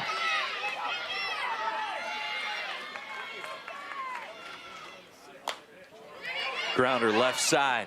Acton across the diamond to Breeding in time. A leadoff walk to Brader.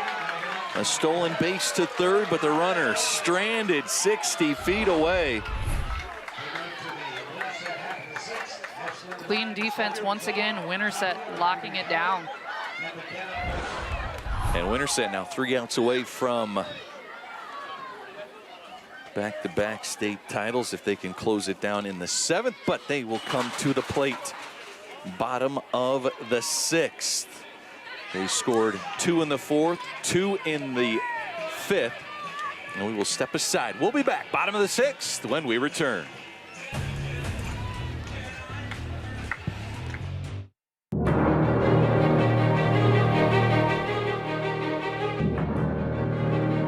I am acutely conscious of the fact that I am but one member of that vast army of hunger fighters, and so I want to share not only the present honors, but also the future obligations with all my companions in arms. For the Green Revolution has not yet been won. Sunday at noon. The Iowa State Fair is the biggest thing in Iowa. Explore the history of Iowa's grand tradition. 60,000 Iowans can't be wrong. From its earliest days to the statewide celebration of today. People have put their heart and soul to make it the best state fair in the country. On top of all that, it's just fun. It really is. Join us for our great state fair. Coming to Iowa PBS August 1st and 2nd. There's a nice breakdown of how the scoring has come. A run by Northcott, followed by 2 runs by Winterset, both in the 4th and 5th inning. Bunt attempt from Ashlyn Devine, handled by Adeline Johnson. The freshman at third as she lets it roll foul before grabbing it. So strike 1 on Devine. Strikeout and a single in her first 2 at-bats. Right. It's strike 2 from Maddie McDermott. And after Devine here, we get into the dangerous part of this Winterset lineup. So important right now for Northcott. Put up a 0. Pop fly. 2 umpires.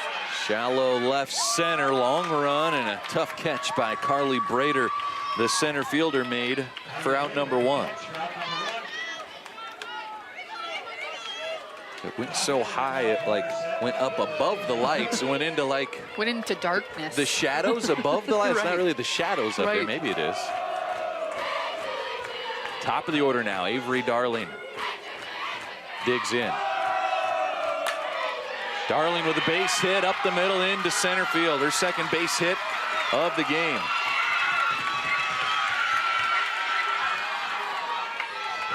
One out single for Darling. And McKenna Olsen to the plate. Olsen is 2 for 3.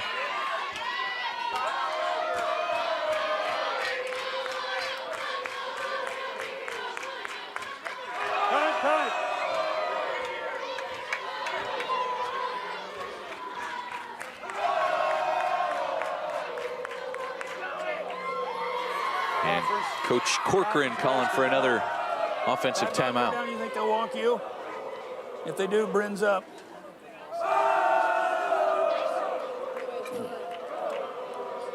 Tell you what, I'm going to give you one look, and then we might have you sack bunt. So do you want me to sack bunt first pitch? No, I want you to. If it's a strike, I want you to drive it. Okay. Okay. Then after you get a strike, then I'm probably going to give you that bunt signal, and it's a sack bunt. Get it down. Coach Steve Corcoran there just playing a little bit of strategy. Right now his focus is on just advance Avery Darling over to second base. Wants a runner in scoring position and wants another insurance run, but gets that first swing and a base hit to put 2 aboard.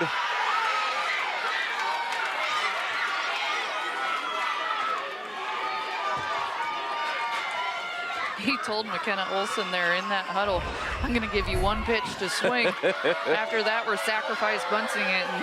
And she said, okay, well, I'm swinging. You get 1 strike, yeah, I'm going to go ahead and swing at that. Darling's at second. Olsen's at first, and Jenna Young now the batter. And it seems like you have to pitch to Jenna Young here with just 1 out. Allie?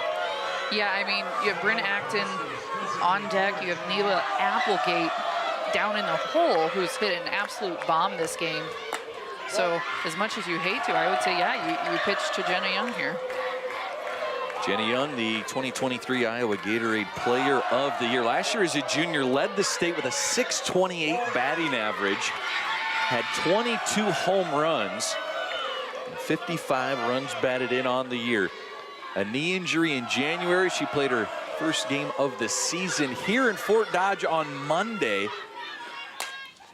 Got the all clear to play 7 days ago on Friday. She was told she's cleared to play softball. And how about that? 2 for 2 with a run scored. Here's the 2-2. Upstairs from McDermott. Count runs full on Young. You don't give her anything too good here. Keep it on a corner. And misses the corner, puts her on. And that loads the bases now for Winterset and brings up Bryn Acton. I actually really like how McDermott handled that at bat. Even on that full count, I know it loads the bases, but I mean, you can't give anything too good. So now Coach Holting out to talk. Side right now, okay? Realistically, I need us to get an out, so we don't need to play in front of the baseline, you two. Because every time we play in front of the baseline, our ball gets to the middle, right? So let's just see if we can make an out, okay? You have to score runs to be able to win the game anyway, so let's not make it worse than it is, right? So let's just say play solid defense, get an out, see what we can do here, okay? Sit her down, right? A pop-up or a fly ball really does a good job for us right now, and then we would have 2 outs, and we're gonna close up the inning for you, okay? Keep going, seriously, you can do this right now, let's go.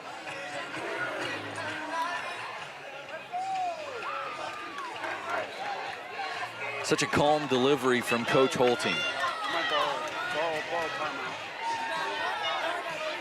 And you see the players, so many upperclassmen in that huddle. A senior at second base, first base, behind the plate, and in the circle for North Scott. And defensively, she's not going to have her middle infielders play in. They're just playing for outs right now. You got to get outs.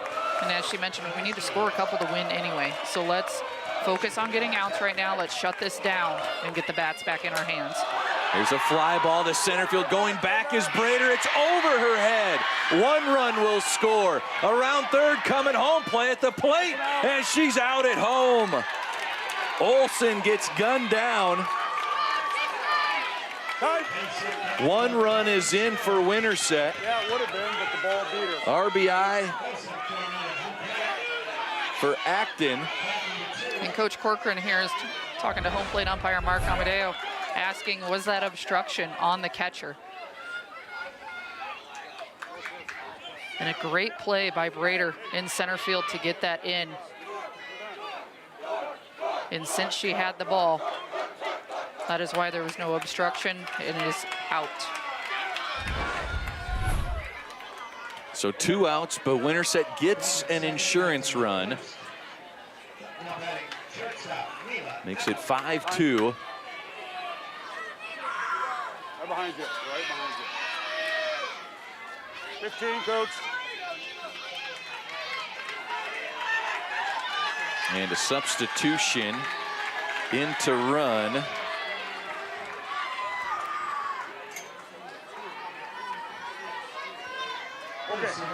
Courtesy runner is Allison Soderberg.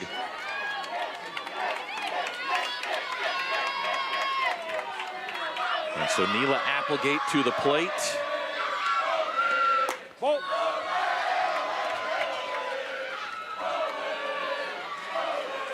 Applegate, a 4th inning leadoff home run.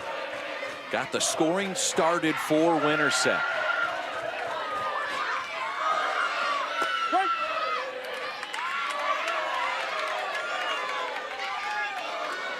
And another Winterset hitter, you just have to be very careful with how you're pitching to her. I mean, her home run in the 4th inning was an absolute bomb to left center field.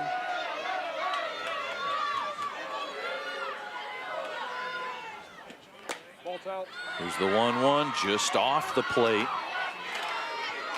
For Winterset, you have Jenna Young at second base. She's not the quick Jenna Young just yet. Still part of a rehab process, is cleared to play, but maybe not full speed. And this is hammered left field, but well fouled by Applegate. And the reason being, there as a designated player, position player, you can only be ran for once in a game. If she's ran for a second time, then she's out of the game. So that's the reason. I mean, they're keeping her in to run her own bases at this point.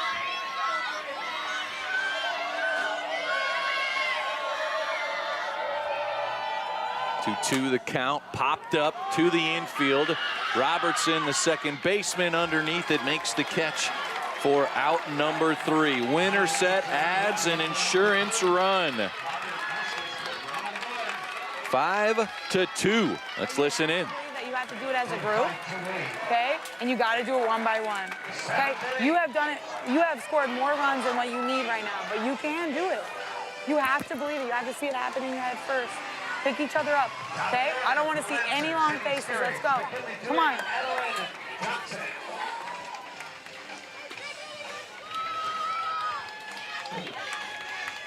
Well, North Scott has the top of the order coming up.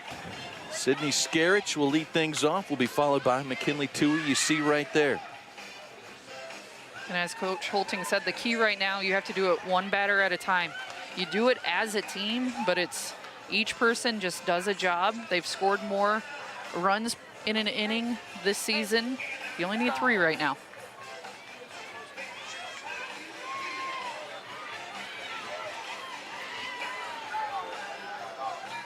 (5-2) is our score. Winterset head coach Steve Corcoran looking for back-to-back state championships. It would be 3 in the last 4 years for Winterset if they could hold on. Sydney Skerich to lead things off, and Bryn Acton back into the circle.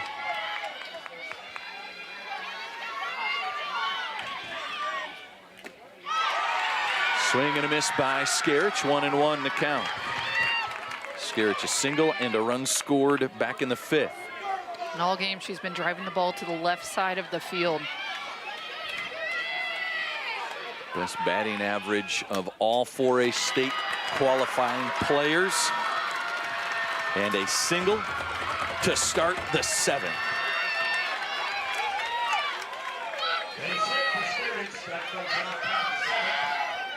I don't foresee any North Scott runners here being too aggressive on the bases. When you're not playing for one run here, you're playing for at least 3. So be safe on the bases. Hitters get stuff on the ground, make the defense work.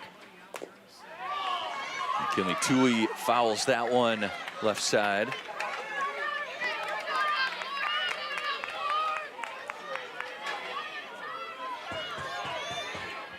Tui a walk in the first, ground out, and then a strikeout in her last 2 at-bats.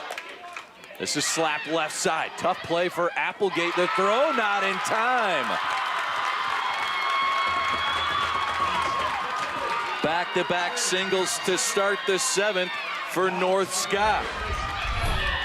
And picture perfect slap hit right there by McKinley Tui. Hit it soft to the left side. Make the shortstop make a play on you. So Adeline Johnson now to the plate. Hit by a pitch, drew a walk in the 4th and scored a run. And then a ground out in the 5th inning.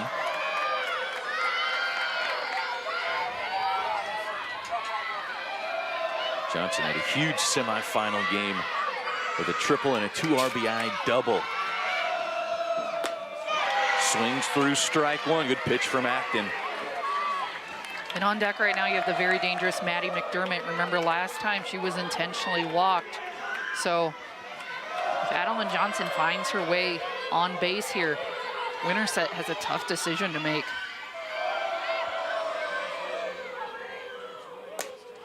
This is chopped foul. 1 ball, 2 strikes now the count on Johnson. 1 ball, 2 strikes.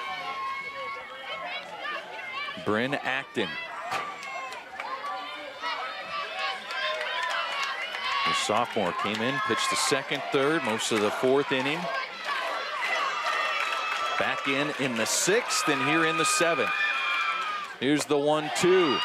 Good eye by Johnson.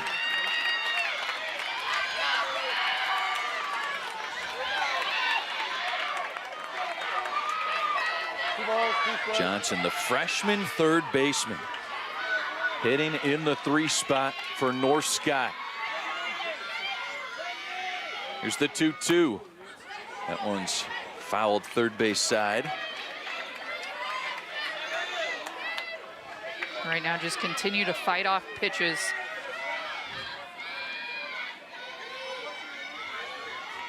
Briley Acton hands it to Bryn Acton.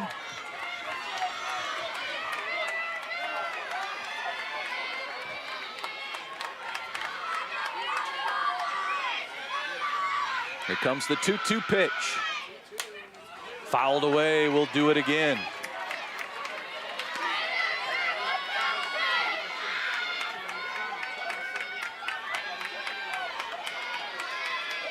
North Scott with Sydney Skerich at 2nd base, McKinley Tui at 1st base. Johnson at the plate. Fouls it straight back. 2-2, and this will be the 8th pitch of this at-bat coming up. After this many foul balls, I mean, you either go rise ball out of the zone or come in with something off speed. Because these foul balls, she's starting to square up. Change up speeds a little bit. 2-2 gets squared up, deep left field. Darling goes back, makes the catch, and advancing to 3rd is Skerich. There's 1 away. Johnson the fly out. Now runners at the corners for North Scott. And right now it seems to be a pretty easy decision. They're going to walk Maddie McDermott. I don't see why you wouldn't here. You want time?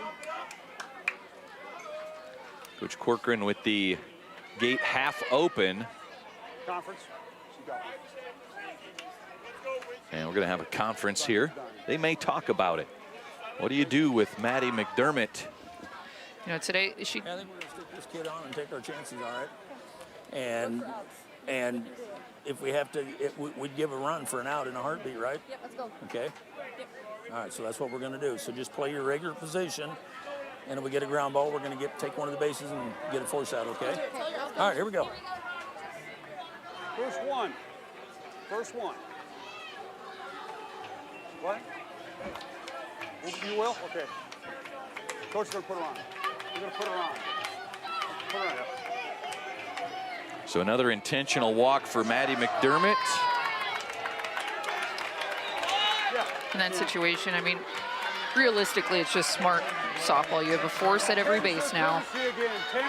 McDermott is by far the best power hitting individual in this North Scott lineup. So as Coach Corcoran said, hey, we're going to take our chances. We're going to put this kid on and see what we can do with the rest of them.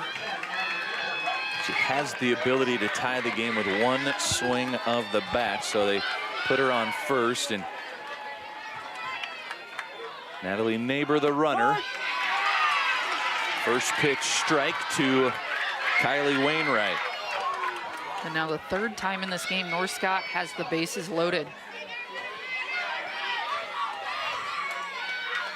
Wainwright with one home run on the season.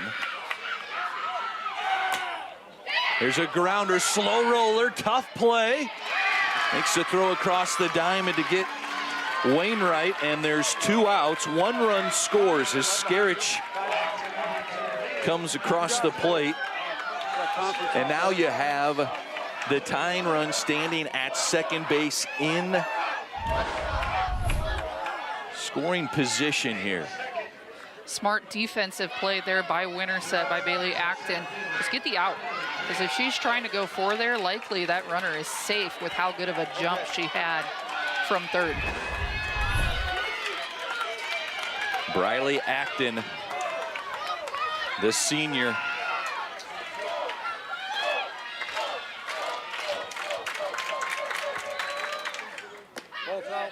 Will play soccer at Luther. Excuse me, Bailey Acton at third.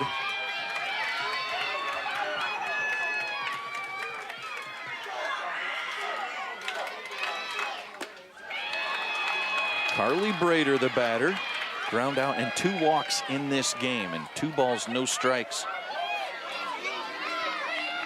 from Bryn Acton. That's off the plate, ball 3.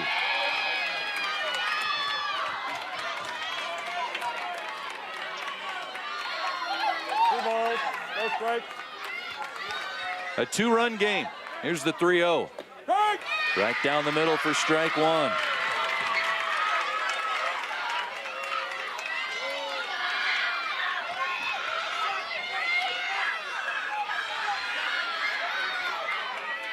Here's the 3-1 to Brader. Slapped high to right field. Devine underneath it, makes the catch, and Winterset goes back-to-back as 4A softball champions.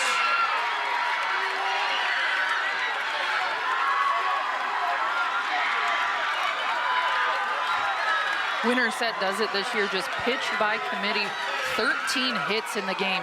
They were starting to square it up in the end. And as you mentioned, back-to-back state championships for the Winterset Huskies.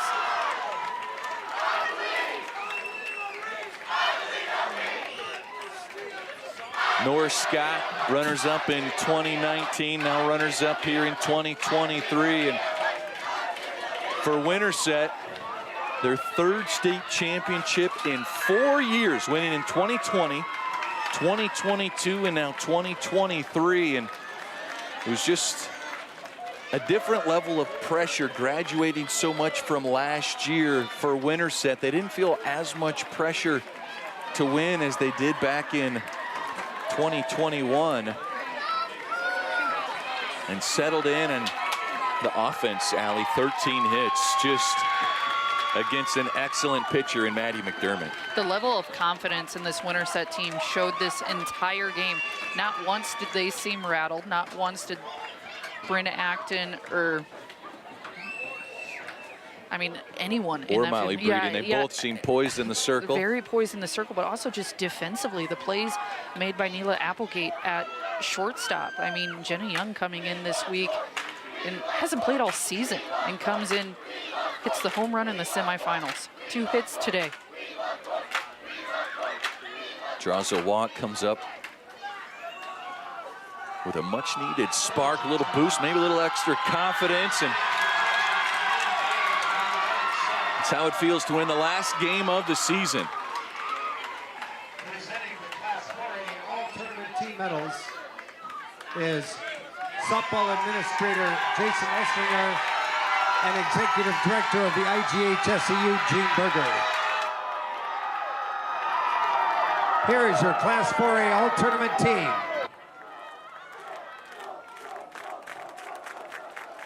From Winterset, Molly Breeding.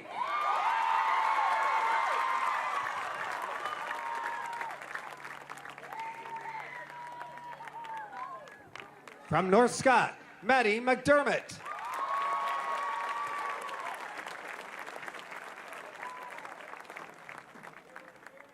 From Fort Dodge, Hope Allstott.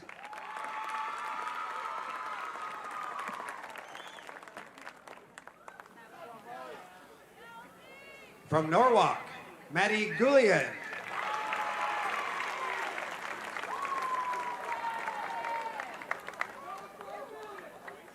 From Fort Dodge, Ellie Duster.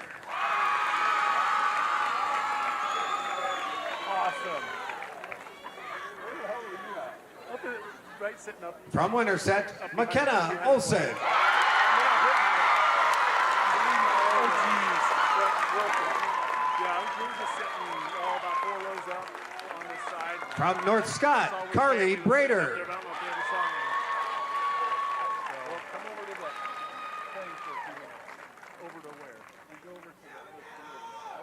From North Scott, Shelby Spears.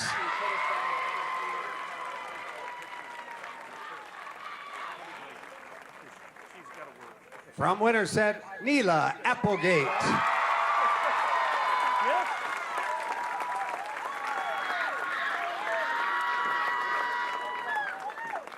From North Scott, Sydney Scarich.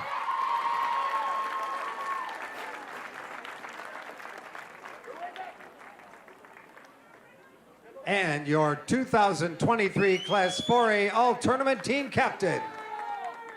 From Winterset, Bryn Acton.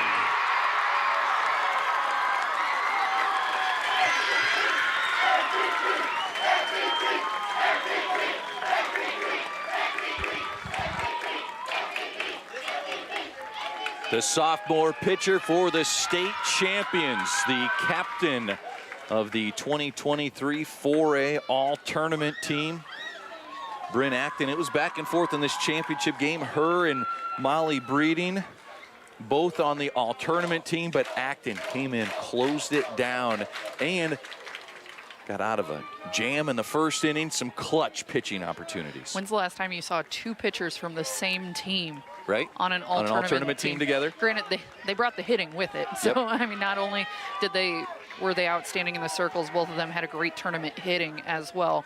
But that is just really, really neat to see 2 pitchers on one team. Breeding 2 RBIs in the 5th. Acton RBI in the 6th inning. Added that extra run to help Winterset defend their state title. Every participating player will receive a commemorative softball provided by Iowa Farm Bureau, title sponsor of the Girls Athletic Union. Presenting awards are members of the IGHS Board of Directors, Travis Fleshner, Ron Fodness, and Jim Beamer. Congratulations to the runners-up in Class 4A, head coach Holly Nolting and the North Scott Lancers on an outstanding 2023 softball season.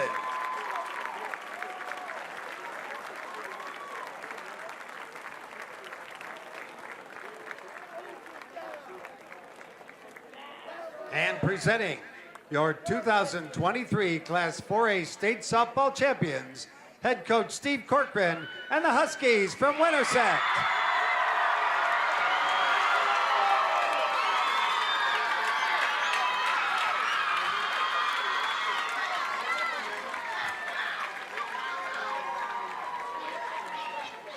Huskies, please complete your practice. Back-to-back champs for Winterset. Last time any school went back-to-back in 4A, Dallas Center Grimes went back-to-back. Won actually 3 in a row, 2013, 14, and 15.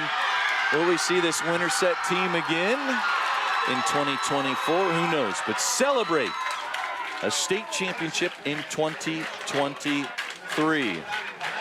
Top to bottom, Allie, they were solid offensively. 13 hits in a championship game. I mean, really, it's hard to beat a team who can put up 13 hits in a championship game. And as we mentioned, Breeding and Afton, the performance in the circle, you can't beat it. Play as a team, win as a team.